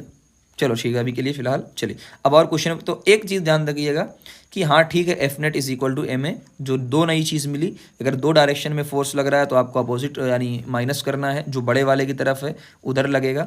और अगर आपको नहीं पता चला कि बड़ा कौन है, एफ बड़ा है कि 38 बड़ा है, तो हमने कहा जिधर एक्सेलरेशन होगा वो बड़ा वाला होगा, तभी तो उधर जा रहा है। अगला क्वेश्चन ये है आपका, the following is the distance time table. Time दिया है 1 2 3 4 5 है, इक्वल टाइम इंटरवल। तो सबसे पहले यहाँ पे हम मार्क कर लेंगे, यहाँ पे टाइम जो दिया हुआ है वो इक्वल दिया हुआ है। यहाँ पे जो टाइम है वो इक्वल टाइम इंटरवल। तो आपने गौर किया होगा, आपने पिछले चैप्टर में पढ़ा है uniform motion, non uniform motion.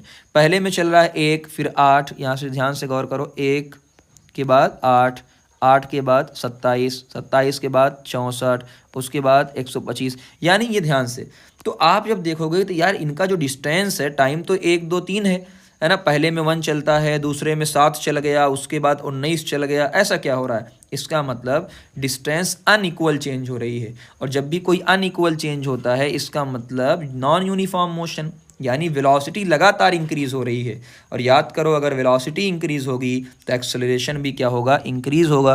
क्यों, एक्सेलरेशन = v/t। कुछ लोग कहेंगे सर आपने पिछली बार लिखा था v - u/t। भाई यहाँ पे 0 से स्टार्ट कर रहा है, देखो 0 से, इसका मतलब इनिशियल स्पीड क्या है, 0। अब बताओ, अगर एक्सेलरेशन स्टार्ट बढ़ रहा है लगातार, इसका मतलब फोर्स भी लगातार बढ़ रहा होगा, फोर्स भी लगातार बढ़ रहा होगा। आइए क्वेश्चन नंबर 2। क्वेश्चन नंबर 2 क्या है, 2 person manage to push a motor car of mass. तो ये 1200 kg की मास है, एक गाड़ी है जिसको पुश किया जा रहा है, और एक्सेलरेशन लग रहा है 0.2 मीटर/सेकंड स्क्वायर। बिना कुछ सोचे समझे आपको सीधा क्या निकालना है, फोर्स यानी मास इंटू एक्सेलरेशन। जैसे ही आया 1200 0.2, तो फोर्स आ गया आपका 240 न्यूटन, ठीक है ना। तो इनका कहना ये है कि अगर इसी को 3 पर्सन सेम एक्सेलरेशन पुट कर रहे हैं तो एक पर्सन कितना लगाएगा। तो बस सिंपल सी बात है, 1200 kg यानी आपका पूरा पुश करने में 240 न्यूटन लगेगा, ठीक है ना। ये क्वेश्चन आप ध्यान से देखिएगा। आइए क्वेश्चन नंबर 4 की तरफ चलते हैं। क्वेश्चन नंबर 4 आपका है, अब मोटर कार, आप मोटर कार चाहिए, इसमें ये क्वेश्चन अच्छा है, क्यों है पहले समझा देता हूँ पूरा।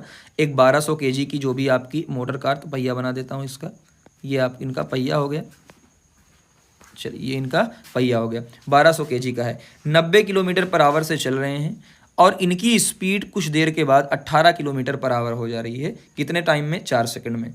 तो आपको चेंज इन मोमेंटम बताना है, आपको फोर्स बताना है। अब समझिए ध्यान से क्या क्या गलतियां होंगी। जैसे ही कभी आपको किलोमीटर पर आवर दे, तो आपको फिर बता रहा हूँ, दो चीज़ें आपको ध्यान देना है। जब भी हमने कहा कि कोई भी चीज़ निकालना है, मास को किलो केजी में रखिएगा, मास को केजी में, और वी को मीटर पर सेकंड में, इसमें मीटर पर सेकंड के अंदर ही रखना है। ये बात हमेशा हमारे दिमाग में होनी चाहिए। एसआई यूनिट की बात करते हैं तो मास तो केजी में दिया हुआ है, कोई दिक्कत नहीं। 90 किलोमीटर पर आवर, अब जिसको नहीं पता है उसका तरीका बता देता हूँ। देखिए एक तरीका क्या है, जब भी किलोमीटर पर आवर दिया हो 5/18 से आप मल्टीप्लाई कर दो, 5/18। अब जिसको याद है वो तो ठीक है कि सर हाँ ठीक, किलोमीटर पर आवर को हम 5/18 से मल्टीप्लाई करेंगे। और जिसको नहीं पता है उसके लिए कि देखो 90 किलोमीटर, अब किलोमीटर को हमें मीटर में बदलना है तो किससे मल्टीप्लाई करेंगे सर? 1000 से मल्टीप्लाई करेंगे, बिल्कुल सही बात है। नीचे आवर है, अब आवर को सेकंड में जब कन्वर्ट करते हैं तो एक घंटे में क्या होते हैं? 3600 सेकंड होते हैं। कितना होते हैं? एक घंटे में सभी को पता है कितने सेकंड? 3600 सेकंड होते हैं। तो 2 जीरो से 2 जीरो रवाना हो गए। उसके बाद आ गया आपका यहाँ पे ठीक है, 2 से कट करेंगे तो ये आ जाएगा आपका 8, वैसे और भी कर सकते हैं 9 से, 9 चौक ये होता है 36 और 9 ये आपका होगा 10, तो ये आपका आ गया 100/4 यानी ये 25। तो एक सिमेट्रिक तरीका से कर सकते हैं, दोनों तरीका, तो चाहे ये वाला डायरेक्ट आप करिए, चाहे तो इसी तरीके से 18 को कन्वर्ट करेंगे तो 5/18 यानी 5 मीटर, तो हमारे पास आ गया। अब देखो इजी तरीका क्या है, कई सारे तरीके बताऊंगा, ताकि कॉन्सेप्चुअल तरीका सबसे ज़्यादा क्या है कि सर इसकी मास पता है, इसका स्पीड पता है, इनिशियल मोमेंटम निकाल लीजिए, m/v यानी 1200 इंटू 25 लेना है, 90 नहीं लेना है। Okay, final momentum sir 1200 into 5, ये आ गया। तो चेंज इन मोमेंटम क्या आएगा sir? Change in momentum final minus initial, तो हमने फाइनल माइनस इनिशियल कर दिया। 1200 इंटू 5, 1200 हमने कॉमन ले लिया, 5 माइनस 2 5, यानी ये -24,000 आ गया।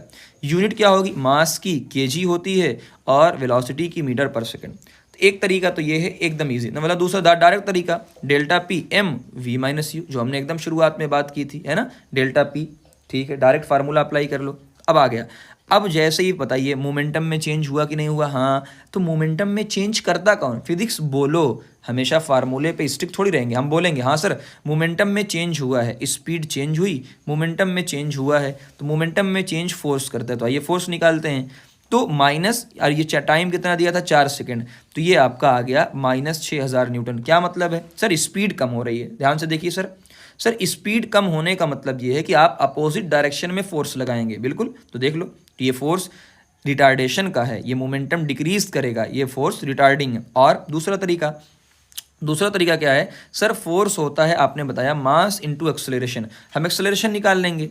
एक्सेलरेशन निकालने का तरीका पहला, एक तो equation v is equal to you plus A T, या दूसरा यहीं से निकल के आ जाता है acceleration v minus you by T. Speed final कितनी है? 5, शुरू में 25, अपॉन कितना आ गया? 4, यानी -5, मल्टीप्लाई कर देंगे। चलिए अगला क्वेश्चन आपके लिए है, ये क्वेश्चन आपकी प्रैक्टिस के लिए है, ये मिक्सअप क्वेश्चन है आपका इम्पैक्ट वगैरह पे, ये आप प्रैक्टिस अच्छे से करिएगा ये वाला। आइए अगला क्वेश्चन इजी। एक ट्रक है 7,000 केजी, कैसे? 7 मीट्रिक टन दिया हुआ है। अब ये मेट्रिक टन क्या होता है उन्होंने हालांकि हिंट दे दिया है, वरना हमारे लिए दिक्कत हो जाती है ना, बट याद रख लीजिएगा कई बार ना दे। वो कह रहा कि इनिशियल स्पीड 0 है, रोल्स डाउन। अच्छा कैसे पता सर? ये रेस्ट से स्टार्ट हो रहा है तो इसका मतलब स्पीड क्या होगी? 0, और कांस्टेंट एक्सेलरेशन से नीचे जा रहा है। तो आपको एक्सेलरेशन भी दे दिया है, आपको पूरा कांस्टेंट एक्सेलरेशन दिया हुआ है। ठीक, इट ट्रेवल 400 मीटर की डिस्टेंस ट्रेवल करता है 20 सेकंड के अंदर, तो आपको फोर्स बताना है। अब यार एक दिमाग लगाइए कि यार फोर्स जो होता है मास इंटू एक्सेलरेशन, मास दिया है, एक्सेलरेशन नहीं दिया है, और हमें डिस्टेंस दिया है। और याद रखिए जब भी डिस्टेंस दिया होता है और टाइम दिया होता है तो आपको एक ही इक्वेशन याद आती है जिसमें डिस्टेंस भी होता है और टाइम भी होता है। कुछ लोग कहेंगे सर वो थर्ड वाली, भाई साहब उसमें एक्सेलरेशन है, डिस्टेंस है, लेकिन टाइम नहीं दिया हुआ है और फाइनल स्पीड हमें पता नहीं है। तो यू कितना है 0, ये पूरी वैल्यू आ जाएगी 0, हाफ AT²। जैसे ही एक्सेलरेशन निकालेंगे क्या आ जाएगा 400/200, यानी 2 मीटर/सेकंड स्क्वायर। बस खत्म, force into mass into acceleration. आइए अगला कॉमन सेंस की बात करते हैं। एक स्टोन है, बढ़िया वाला फिगर लगा दिया है, 1 किलोग्राम का भाई साहब है, 20 मीटर/सेकंड से चल रहे हैं, है ना। और ये बात सभी फ्रोजन सरफेस पे, कहाँ, फ्रोजन सरफेस पे। और फ्रिक्शन लगेगा, जाहिर सी बात है, फोर्स ऑफ फ्रिक्शन आपको बोला है। जब किसी भी पत्थर को आप फेंकोगे तो थोड़ी देर के बाद वो रुक जाएगा, रेस्ट पे आएगा, तो फाइनल स्पीड कितनी है 0। तो आपको क्या निकालना है, जब भी फोर्स पूछे कुछ नहीं, एक ही दिमाग में लाना, दुनिया का हर फोर्स, बोल दो भाई, दुनिया का हर फोर्स मास इंटू एक्सेलरेशन। तो आपको एक्सेलरेशन चाहिए। अब इसमें देखिए ध्यान से, फिर कैसे अप्लाई करेंगे सर, डिस्टेंस दी हुई है, दूसरा वाला क्यों नहीं यूज़ करेंगे। फिर से कुछ लोग आएंगे दिमाग में, सर आप तो डिस्टेंस में अभी थोड़ी देर पहले आपने कहा था ये वाला यूज़ कर लीजिए, UT प्लस हाफ AT²। तो ये लगाना भी तो आना चाहिए ना भाई आपको। और एक आपके पास है V² is equal to U² plus 2AS। अब बताइए, इसमें टाइम है, हमारे पास टाइम है नहीं, हमारे पास स्पीड और डिस्टेंस, यानी ये अप्लाई करेंगे, हो गया 20 का स्क्वायर, फाइनल स्पीड 0 है, 2A 50, A आ गया -4। कॉमन सेंस है भाई, रुकेगा, और अगर कोई भी चीज़ रुकती है इसका मतलब फोर्स पीछे की तरफ लगता है, तो एक्सेलरेशन भी कहाँ आएगा, पीछे की तरफ आएगा, -4 न्यूटन। अगला ये क्वेश्चन है ना धमाकेदार, मैंने बढ़िया वाला, देखिए एक वैगन है 8000 kg का है, हर डब्बा 2000 kg का है, ये फोर्स आगे लगा रहा है 40,000 न्यूटन, ये पीछे फ्रिक्शन लग रहा है 5000 न्यूटन का फ्रिक्शन लग रहा है। अब देखो यहीं पे जो मैंने वहाँ बात समझाई थी आपको, ऐसे फालतू में नहीं समझाई थी, ये है फ्रिक्शन आपका नेट फोर्स, ऐसे थोड़ी बोला जाता है इसको, वरना इस क्वेश्चन में बच्चे रोने लगते हैं, सर कह क्यों माइनस किया, क्यों माइनस किया। तो इस क्वेश्चन को VIP कर लो। तो अगर आप कॉन्सेप्चुअल तरीके से पढ़ोगे, फिजिक्स रटने वाला खेल थोड़ी है, चलिए तो कभी दिक्कत नहीं आएगी। तो हमने पहले ही बात किया F नेट, सर नेट का मतलब क्या होता है, पहला क्वेश्चन आपसे पूछा गया यहाँ पे, the net accelerating force, net क्या है भाई, आगे लग रहा है 40,000 न्यूटन, पीछे लग रहा है 5000 न्यूटन। इसका सिंपल सा मतलब है 40,000 में से 5000 घटाएंगे तो ये जो 35,000 आ रहा है ये हमारा नेट आ रहा है, और is equal to mass into acceleration. Total mass कितना है भाई साहब, 2 पंजे 10 8 18,000, यानी ये आपका 1.944 मीटर/सेकंड स्क्वायर। देखो दूसरा भी आ गया, एक्सेलरेशन भी आ गया। तो एक तो इंपॉर्टेंट क्या था, नेट फोर्स निकालना, जो मैंने आपके शुरू के दूसरे क्वेश्चन में निकलवा दिया। अब अगला क्वेश्चन, इसमें सबकी सिटी पिट्टी गुम होती है बिना डायग्राम के। Sir force of wagon one जो है वो वैगन वन, यानी जो भी वैगन वन है, डब्बा है आपका पूरा का पूरा, है ना डब्बा, ये 1 वाला डब्बा दो वाले डब्बे पे कितना फोर्स लगा रहा है। अच्छा एक बात बताओ यार, 1 वाला जब 2 वाले को पुश करेगा, ध्यान देगा, फोर्स लगाने का मतलब क्या है, पुश करना। जब ये पुश करेगा क्या सिर्फ 2 वाले को करेगा, नहीं भाई, जितने लोग बाएं तरफ हैं उतने लोगों को पुश करेगा। यानी ये जो 1 वाला है, डायग्राम में ध्यान से देखो, ये जो नंबर 1 है, नंबर 1 चाय पत्ती की बात नहीं कर रहा हूँ, number 1, number 2, number 3, number 4, number 5, ये सब आपस में जुड़े हुए हैं। तो जो नंबर 1 वाला है जब ये फोर्स लगाएगा तो बचे हुए चारों पे लगाएगा ना। बच्चों से ये गलती होती है, वो सिर्फ एक मास लेते हैं, नहीं भाई, जब वो पुश करेगा तो सभी को करेगा, है ना। बात समझ में आ गई ना भाई, 4 लोग हमसे जुड़े हुए हैं, जब तुम मुझे धक्का दोगे तो सबके ऊपर धक्का लगाना पड़ेगा ना, सारी चीज़ें जुड़ी हुई हैं। तो टोटल मास हम कितना लेंगे, टोटल मास हम लेंगे ये 2000 × 4, बचे 4 को पुश करेगा, ये बात है। अगला बढ़िया वाला ऑटो रिक्शा है, एकदम आराम से, कि 1500 kg का है, पीछे एक्सेलरेशन लग रहा है 1.7 का। अब जाहिर सी बात है हम जा रहे हैं आगे, एक्सेलरेशन लग रहा है कहाँ, पीछे। तो अगर एक्सेलरेशन पीछे लग रहा है इसका मतलब हमारा फोर्स माइनस के अंदर आएगा, देख लो माइनस के अंदर आ रहा है ना। कितने सारे मस्त मस्त क्वेश्चन हैं, कितने सारे। अगला एक बुलेट है, ध्यान से देखिएगा, एक बुलेट है 10 ग्राम की। हमने फिर बोला कि बेटा ग्राम में नहीं किलोग्राम में, देखो इसलिए मैंने पहले ही कन्वर्ट कर दिया कि भैया कहाँ किलोग्राम में। अब कुछ बच्चों को सर कैसे करें, अरे भाई साहब 1000 से क्या कर दे डिवाइड, वेलोसिटी दी हुई है, वो ये कह रहा है कि ये जाके एक वुडन ब्लॉक में फंस जाती है। अब वुडन ब्लॉक में, और इसको टाइम लगता है 0.03 सेकंड। अब आप निकालिए इसका मैग्नीट्यूड ऑफ फोर्स, ये सारी चीज़ निकालिए, डिस्टेंस निकालिए। तो हमने कहा ठीक है सर निकाल लेते हैं। पहला v is equal to you plus A T, या acceleration is equal to v minus you by t, जो भी फार्मूला आपने पिछले चैप्टर के अंदर पढ़ा हुआ है। अब जिसका पिछला चैप्टर भी वीक है वो जल्दी से प्ले लिस्ट में जाए, और मोशन बढ़िया वाला मैंने मोशन उसमें अपलोड कर रखा है। समझिए फाइनल स्पीड उसकी है 0, माइनस शुरू की स्पीड है 150, टाइम 0.03 है ना, सिंपल, 3×15 यानी ये -5000 न्यूटन है, सॉरी -5000 मीटर पर सेकंड स्क्वायर। ये माइनस बता रहे भाई साहब वेलोसिटी डिक्रीज हो रही है, तुम जा रहे हो आगे, हम लग रहे हैं पीछे, है ना। तो एक्सेलरेशन कहाँ आएगा, देखो पीछे की तरफ, तभी तो स्पीड को डिक्रीज करेगा। चलिए आगे, अब कहा है सर, अब आपको क्या करें, टाइम तो दिया नहीं है, आपको क्या डिस्टेंस निकालना है, बस वही v² = u² + 2as, तो 0 = u² - 2as। तो पहले फार्मूला बना लिया करो, वैल्यू डायरेक्ट मत पुट किया करो, पहले फार्मूला बना लो। देखो मैंने s का फार्मूला बना लिया, u²/2a, u² मैंने रख दिया। कुछ लोग कहें सर माइनस क्यों कर दिया, भाई एक्सेलरेशन को माइनस मैंने कर दिया जानबूझ के, एक्सेलरेशन को माइनस। तो ये पूरी वैल्यू सॉल्व किया, 2.25 मीटर आ गया। अब तीसरा, फोर्स = मास × एक्सेलरेशन। ये एग्जाम्पलर के क्वेश्चन हैं, एक बार देखिएगा, है ना। हम एक प्रैक्टिस सेशन अलग से लेंगे पूरा का पूरा, जहाँ पे सारे क्वेश्चंस होंगे। अगला ग्राफ वाला क्वेश्चन देखिए, ग्राफ वाले क्वेश्चन में आपसे पूछा है फ्रिक्शनल फोर्स 50 ग्राम, क्या दिया है उसने, फिर से देखो, फिर से उसने दिया है 50 ग्राम, हमें ग्राम में नहीं किलोग्राम में देखा, अभी बात करेंगे, है ना। अगला, अब ध्यान से देखो, एक्सेलरेशन फोर्स निकालना है, तो ये दुनिया का बोल दो भाई, दुनिया का हर फोर्स, मास × एक्सेलरेशन, मास × एक्सेलरेशन।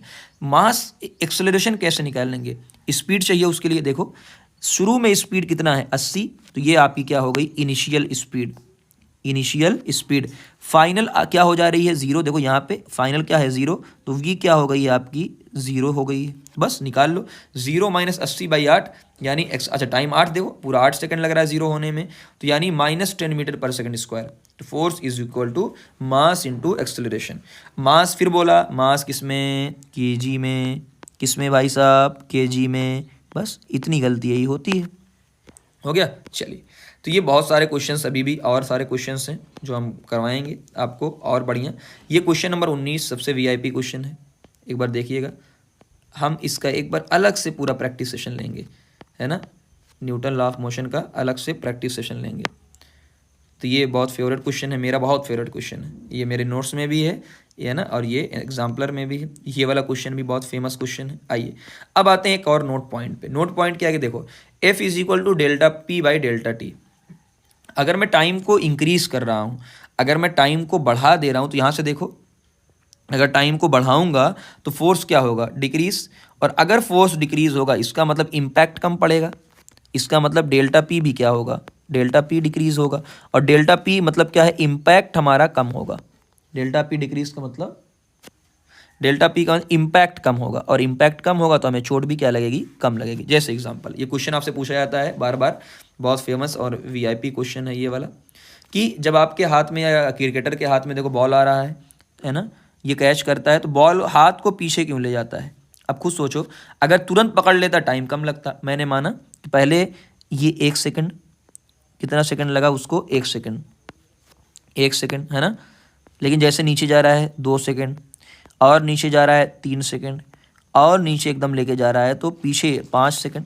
ये टाइम को क्यों बढ़ा रहा है, ये टाइम इसीलिए बढ़ा रहा है ताकि क्या है, जैसे जैसे पीछे लेके जाएगा टाइम ज़्यादा लगेगा तो लेस फोर्स लगेगा, उस पर कम से कम फोर्स लगेगा अगर टाइम बढ़ेगा, और अगर कम से कम फोर्स लगेगा तो इम्पैक्ट कम आएगा, तो पेनफुल कैच नहीं होगा, डायरेक्ट आप पकड़ लेंगे कैच धांस एकदम, तो मोमेंटम में अचानक से चेंज आया सडन, और फोर्स ज़्यादा, तो आपको चोट लग जाएगी। सेम ऐसे ही, सेम एथलीट हाई जंप पे जो है वो कुशन पे क्यों होता है, तो कुशन का जो पर्पस होता है वो यही होता है, दी इंक्रीज द टाइम। तो मेन चीज़ क्या है, जो भी कुशन होते हैं जिस पे वो कूदते हैं वो टाइम को बढ़ाता है ना, ताकि मोमेंटम जीरो होने में थोड़ा सा टाइम लगे। उससे क्या होता है, reduce the rate of change of momentum, है ना, वही हमने जो बताया, फोर्स ऑफ इम्पैक्ट क्या होता है, कम होता है। समझ में आई बात, ये पूरी बात। ऐसे ही कराटे वाले होते हैं, है ना, Why does a karate player use a quick powerful strike to break a slab of ice? यही है आंसर, कि the karate player deliver a quick and powerful strike effect on the fist motion. This cause high acceleration of the fist in a very short time. ठीक है ना, very short. अब इससे क्या होगा, टाइम कम लगा, टाइम कम लगा तो फोर्स क्या होगा, ज़्यादा लार्ज फोर्स जनरेट होगा। तो इनके केस में क्या हुआ, ये अचानक से मारते हैं, तो ये अचानक से मारने का मतलब क्या है, इन्होंने टाइम कर दिया है क्या, एकदम कम, और अगर टाइम कम कर दिया है तो इसका मतलब फोर्स क्या लग गया है, अचानक से ज़्यादा, और अगर फोर्स ज़्यादा लग गया है तो ये आराम से ब्रेक हो जाएगा, इसलिए बहुत तेज़ अचानक से मारते हैं। अब आते हैं इम्पल्स। एक वर्ड है इम्पल्स, कोई दिक्कत नहीं। हमने कहा कि देखिए जब कोई बहुत बड़ा फोर्स बहुत कम समय के लिए लगता है, बात को समझिएगा, है वही फोर्स ही है बट एक टर्म दे दिया गया है। जब कोई बहुत बड़ा फोर्स है ना, समझिए, जब कोई बहुत बड़ा फोर्स बहुत कम समय के लिए लगता है तो उसे क्या बोल देते हैं, इम्पल्स, है ना। जैसे मैं एग्जांपल देता हूँ, है ना, कि मैंने पेन के कैप को, घर पे बैठे हो जल्दी से उठाओ पेन का कैप, पेन के कैप को जोर से दीवार पे मारो, टकराएगा। अब जैसे ही वो टकराया तो बहुत कम टाइम लगा होगा, बिल्कुल सर, बहुत कम समय लगा है। बॉल ने इस पर इतना ज़बरदस्त फोर्स लगाया है कि वो पहले आगे जा रहा था बॉल, लेकिन अब उसको टकरा कर पूरी तरह से कहाँ आ जाएगा, पीछे गिर जाएगा। तो मोमेंटम में चेंज हुआ कि नहीं हुआ। तो हमने इसको फोर्स नहीं हुआ, हम बोलेंगे इम्पल्स हुआ। ये क्या हुआ, इम्पल्स। जैसे एक और बॉल और बैट है, लेट जाएगा, बॉल बॉल बॉल और बैट है ना। अब बॉल अगर बैट आपका है, अगर बॉल और बैट है, बॉल और बैट अगर है, ठीक है ना, तो अब बॉल को और बैट को मार रहे हैं बहुत तेज, अचानक से जो है एकदम आपका फोर्स लग रहा है, तो इसका मतलब हम टाइम बहुत कम लगा रहे हैं। तो जब भी यार टाइम कम लगे और फोर्स ज़्यादा लगे तो हम उसे क्या बोलेंगे, हम उसे इम्पल्स बोलेंगे। क्या बोलेंगे, इम्पल्स बोलेंगे, ठीक है ना। चल एक और एग्जांपल देता हूँ। फुटबॉल रेस्ट पे है, अगर फुटबॉल रेस्ट पे है, हमने अचानक से उसको किक मार दिया, है ना, तो पैर का और बॉल का जो संपर्क है, जो कनेक्शन है, वो बहुत कम टाइम के लिए है ना, लेकिन मोमेंटम में चेंज आया बहुत तगड़ा वाला, तो इसे क्या बोलेंगे, इम्पल्स। तो मैंने वही कहा, ये फोर्स ही है बट एक न्यू क्वांटिटी हम बोलते हैं कि जब बहुत बड़ा फोर्स एक कम समय के लिए लगता है। अब बात को समझिए, देखिए इम्पल्स क्या होता है, फोर्स इनटू टाइम, तो ये क्या हो जाएगा, डेल्टा पी। कैसे, देखिए बात को समझिएगा। अब मैंने कहा जो हमने पढ़ा था, force is equal to delta p by delta t या delta p by t. Delta बार बार यूज़ कर रहा हूँ, यही टर्म बाद में यूज़ किया जाएगी। जैसे ही आप फोर्स को टाइम से मल्टीप्लाई करेंगे यानी वो डेल्टा पी बच जाएगा। देखो एफ इंटू टी, तो एफ इंटू टी क्या बच रहा है, डेल्टा पी। तो यानी जो इम्पल्स है कुछ और नहीं है भाई साहब, वो मोमेंटम में चेंज है। इम्पल्स कुछ और नहीं है, मोमेंटम में चेंज ही होता है, ठीक है ना। चलिए अब टाइम बहुत कम लगा तो अच्छा, कुछ लोग कहेंगे सर फोर्स भी कम कर सकते हैं, क्यों फोर्स को बहुत बड़ा कर दिया है। भाई साहब फोर्स को हमने इतना बड़ा इसलिए रखा है ताकि मोमेंटम में चेंज हो। अब टाइम कम लग रहा है तो फोर्स ज़्यादा लगाना पड़ेगा ना, तभी तो मोमेंटम में चेंज होगा, तभी तो मोमेंटम में क्या होगा, चेंज होगा। अभी को बात समझ में आ गई, ओके। अब आते हैं सीधा न्यूटन के थर्ड लॉ पे। कुछ नहीं है, बहुत ईजी टॉपिक है।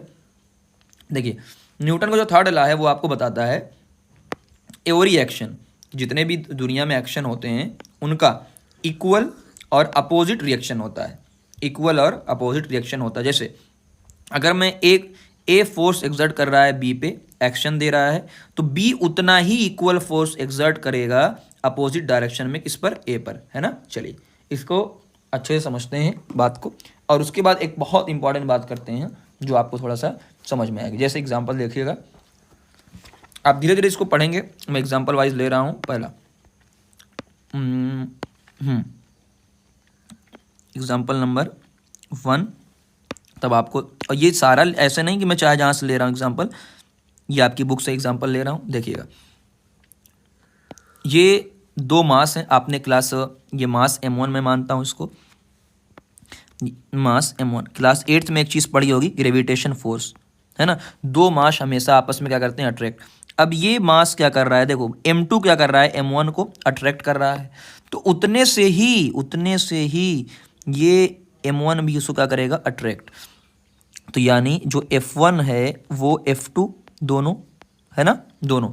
अब ध्यान से देखिए मैं क्या लिख रहा हूँ, मैं लिख रहा हूँ कि भाई साहब जो F1 का वेक्टर है, क्या कुछ लोग कहेंगे सर F1 और F2 का जो वेक्टर है वो बराबर है। नहीं भाई, ये बात बिल्कुल गलत है। क्यों, दोनों अपोजिट डायरेक्शन में है। तो सर सही क्या होगा कि जो F1 है यानी सिर्फ वैल्यू वो F2 के क्या होगी, बराबर।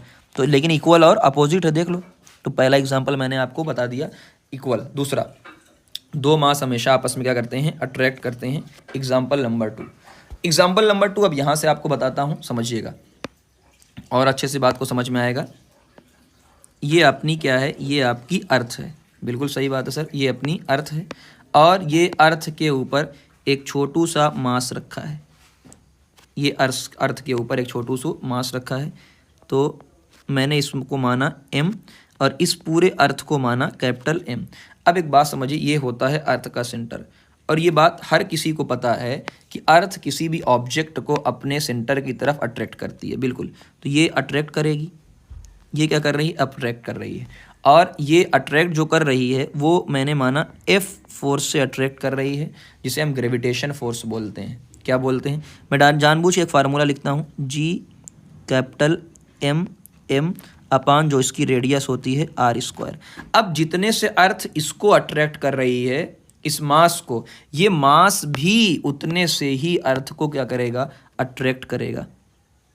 ये मास भी उतने से ही, यानी ये सेम लगेगा, F इज इक्वल टू ये सेम रहेगा, उतने से ही अट्रैक्ट करेगी। अब कुछ लोग कहेंगे सर हमें तो ऊपर की चीज़ जो है दिखाई देती है, कि हाँ सर ऊपर की चीज़ दिखाई देती है नीचे आती हुई, लेकिन जब आप कह रहे हो कि ये उतना ही अट्रैक्ट करेगा तो फिर वो दिखाई क्यों नहीं देता, फिर अर्थ ऊपर क्यों नहीं जाती है। बॉल तो नीचे आती हुई दिखाई दे रही है, बट अर्थ ऊपर क्यों नहीं जाती हुई दिखाई दे रही है ना। ये क्वेश्चन भाई बच्चों को आता ही है कि सर क्या होता है, आइए देखते हैं सर ऐसा क्यों होता है।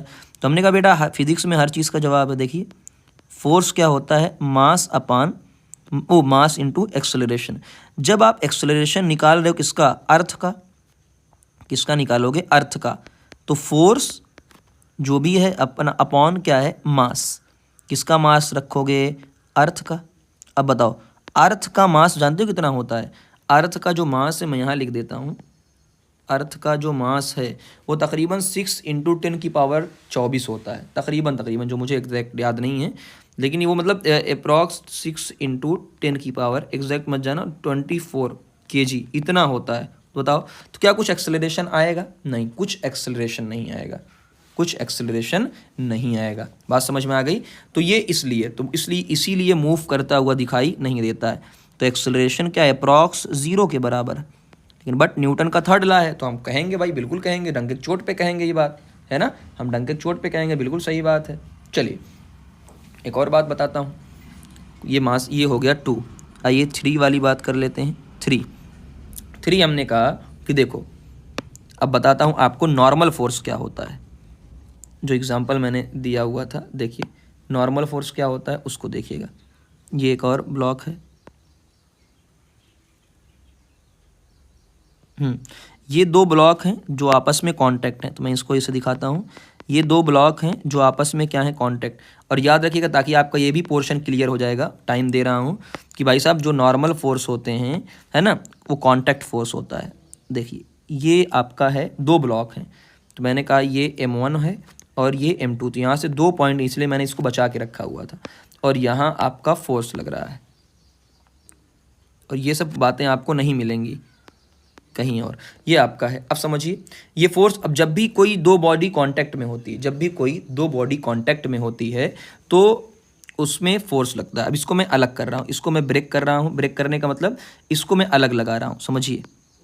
एक ये मैंने M1 और ये मैंने M2 को अलग कर लिया, ठीक। तो ये M1 है और ये M2 है, इसको मैंने अलग कर लिया। अब बताइए M1 इसको धक्का देगा कि नहीं देगा, एकदम ध्यान से बताइए कि M1 इसको M2 को धक्का देगा, बिल्कुल सर, और M2 को धक्का देगा, यानी वो इस तरफ लगाएगा नॉर्मल फोर्स, क्या इस तरफ क्या लगाएगा, नॉर्मल। तो मैंने माना कि भाई साहब ये इस पे लगा रहा है नॉर्मल फोर्स, क्या लगा रहा है, नॉर्मल फोर्स लगा रहा है। अब बताइए जितना फोर्स वो M2 को लगाएगा क्या उतना ही फोर्स उस पर लगेगा, बिल्कुल सर, उतना ही फोर्स उस पर लगेगा। देखो इक्वल और अपोजिट।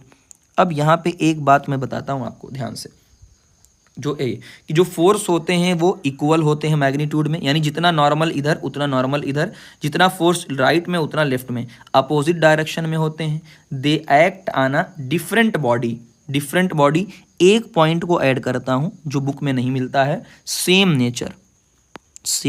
ये इतने पॉइंट अगर याद हो गए और अच्छे समझ लिए तो न्यूटन का थर्ड लॉ, वरना बहुत सारे लोग कंफ्यूज होते हैं। सेम नेचर सर इसका क्या मतलब है, आइए समझाता हूँ। पहले डब्बे मन, सेम नेचर का मतलब यह है कि देखो जब मैंने यहाँ F1 यानी ग्रेविटेशन का रिएक्शन ग्रेविटेशन होगा, नॉर्मल का नॉर्मल होगा। ऐसा नहीं बना सकता मैं कि सर यहाँ पे नॉर्मल बना दिया, यहाँ पे टेंशन फोर्स बना दिया, ऐसा नहीं कर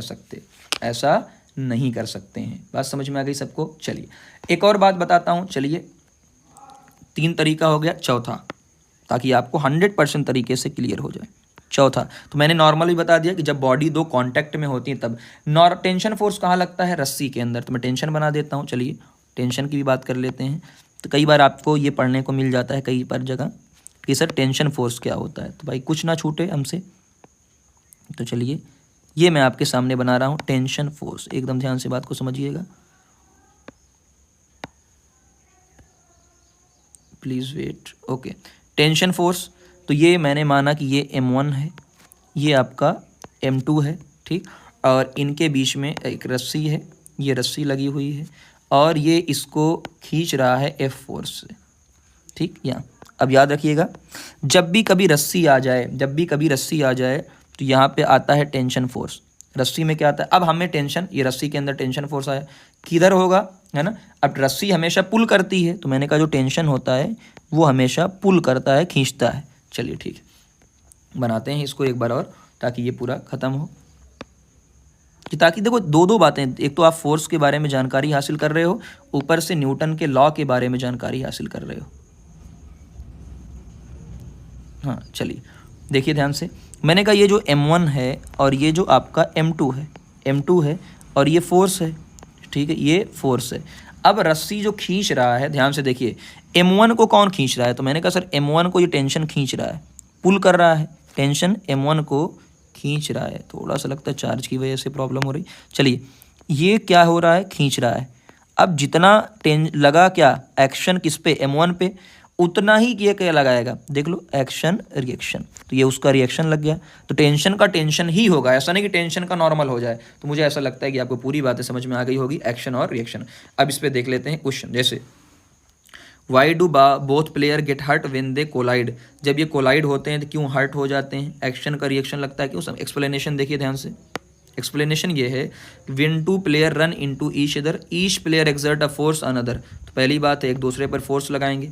according to Newton's third law, each force has equal and opposite reaction, so both player feel the same amount of force. टक्कर हुई, टकला फूटा, तो same amount of force, force तो लगा सेम अमाउंट। अब किसी की हड्डी मजबूत है तो अलग बात है, तो उसका खून नहीं निकलेगा, वरना टक्कल बेल हो जाएगा। अपोजिट डायरेक्शन, तो ये दोनों प्लेयर इसीलिए क्या हो जाते हैं? हर्ट हो जाते हैं। तो अच्छे से एक्सप्लेनेशन दिया। अगला, वाई डू यू पुश, हम ग्राउंड को क्यों पुश करते हैं? बैकवर्ड, जब हमको आगे चलना होता है, यही रीज़न होता है कि हम बैकवर्ड क्यों पुश करते हैं। पहली बात, हम बैकवर्ड पुश करते हैं ताकि हमें ग्राउंड पुश करे कहाँ? फॉरवर्ड, आगे की तरफ, इक्वल और अपोजिट, और हम आगे चल पाएँ, तो वॉकिंग पॉसिबल। एक्शन रिएक्शन देखो, why does the gun recoil, उनका कहना यह है कि जब बुलेट आगे जाती है तो ये गन पीछे क्यों जाती है? क्यों पीछे? और इसे ही बोलते हैं क्या? रिकॉइल। इसे क्या बोलते हैं? Recoil of gun. तो रिकॉइल का मतलब पीछे जाना। तो वही रीज़न होता है भाई साहब, कुछ नहीं। पहला कि जब गन को फायर किया जाता है बुलेट, तो पुश द बुलेट फॉरवर्ड, ये पुश करती है, और उतना ही फोर्स कहाँ लगता है? बैकवर्ड डायरेक्शन के अंदर, है ना। इसीलिए गन मूव यानी रिकॉइल होती है, पीछे की तरफ जाती है, ठीक है ना। अच्छा, एक और चीज़, since the gun is much heavier, अब गन तो ज़्यादा हैवी है ना, तो बैकवर्ड मूवमेंट क्या होगा? स्लो होगा। बस ये दिमाग में आपके होना चाहिए, क्योंकि मास एक्सेलरेशन किस पे? मास पे डिपेंड करता है। अगला, ये इंपॉर्टेंट था, ये जो मैंने लास्ट में बताया है ये ज़्यादा इंपॉर्टेंट है कि बहुत हल्की क्यों जाती है, क्योंकि बहुत हैवी वजन है ना, बहुत ज़्यादा, है ना। अच्छा, इसको फार्मूले से भी देख सकते हैं, जितना फोर्स आगे लगा, मैंने कहा देखिए हमारे पास ऐसे निकालेंगे कि भाई जितना फोर्स आगे लगा तो ये भी मास इंटू एक्सेलरेशन, इसका एक्सेलरेशन बहुत ज़्यादा है। अब गन का मास ज़्यादा है तो हमने कहा देखो एक्सेलरेशन जो आएगा वो होता है फोर्स अपॉन मास। फोर्स तो सेम है, फोर्स क्या है? सेम। अब अगर मास को बढ़ा दिया, बहुत ज़्यादा कर दिया, तो एक्सेलरेशन क्या हो जाएगा? कम, इसलिए हल्की स्पीड से जाता है। ये वाला देख लो, एक्शन रिएक्शन, ये भी सबको पता है बार बार कि भाई जब सेलर जंप करता है forward out of the boat, he applied a force on the boat, जब हम उतरते हैं तो ऐसे देखो पीछे की तरफ करते हैं ना, इस पे पीछे की तरफ देखो फोर्स लगता है इस तरीके से। The boat exert an equal and opposite force on the sailor pushing him forward, है ना। तो ये आगे की तरफ पुश करता है, at the same time boat move backward, तो बोट कहाँ जाती है? पीछे की तरफ जाती है, ठीक। ओके, अगला रॉकेट प्रोपल्शन का देखो, ये भी देखो रॉकेट का जो एक्शन है यानी उसका हीट, तो रॉकेट के इंजन से गैस जो है वो बहुत तेज़ी से निकलती है, नीचे की तरफ बहुत तेज़ी से निकलती है, तो ये इसका एक्शन है। रिएक्शन क्या होगा? रॉकेट को ऊपर की तरफ धक्का मिलता है ना, पुश ऊपर की तरफ, तो रॉकेट लिफ्ट ऑफ होती है। स्विमिंग में भी सेम कहानी है कि पैर से क्या होता है, पानी को स्विमर पीछे की तरफ, हैंड और लेग से पीछे की तरफ धक्का देता है, तो पानी उसको आगे की तरफ धक्का देता है। एक क्वेश्चन बहुत इंपॉर्टेंट आता है ये वाला बार बार, सर अगर एक्शन रिएक्शन वो इक्वल और अपोजिट होते हैं तो कैंसिल क्यों नहीं करते हैं? तो एक ही आंसर भाई साहब, ये दोनों डिफरेंट ऑब्जेक्ट पे लगते हैं। ये चीज़ हमने पहले ही क्लियर आपको कर दी है, ये दोनों कैंसिल नहीं कर सकते। ये देखो, ये दोनों डिफरेंट बॉडी पे लग रहे हैं। देखो हर एग्जांपल में हमने दिखाया है आपको, हर की एक्शन रिएक्शन अलग अलग बॉडी पे लगते हैं, एक्शन रिएक्शन अलग बॉडी पे, तो कैंसिल नहीं कर सकते। तो ये आपका 100% तरीके से ये वाला चैप्टर कवर्ड होता हुआ एकदम। कुछ और छूटा हो, गैलीलियो वाला छूटा है तो इतना इंपॉर्टेंट हमारे लिए है नहीं गैलीलियो, है ना। चलिए, तो ये पूरी बातें हो गई हैं। अब अगर आपको क्वेश्चन प्रैक्टिस चाहिए तो कमेंट में ज़रूर बताइएगा। तो मैं हमेशा कहता हूँ आप कहीं से भी पढ़िए, किसी से भी पढ़िए, डजंट मैटर। हाँ, क्वेश्चन प्रैक्टिस ज़रूर यहाँ से करिएगा। मैं बहुत अच्छे अच्छे क्वेश्चंस लेकर आता हूँ और आप खुद बिलीव करेंगे, आप चाहे ऑनलाइन पढ़ रहे हो, चाहे ऑफलाइन पढ़ रहे हो, चाहे आप किसी से भी पढ़ रहे हो, कि क्वेश्चन प्रैक्टिस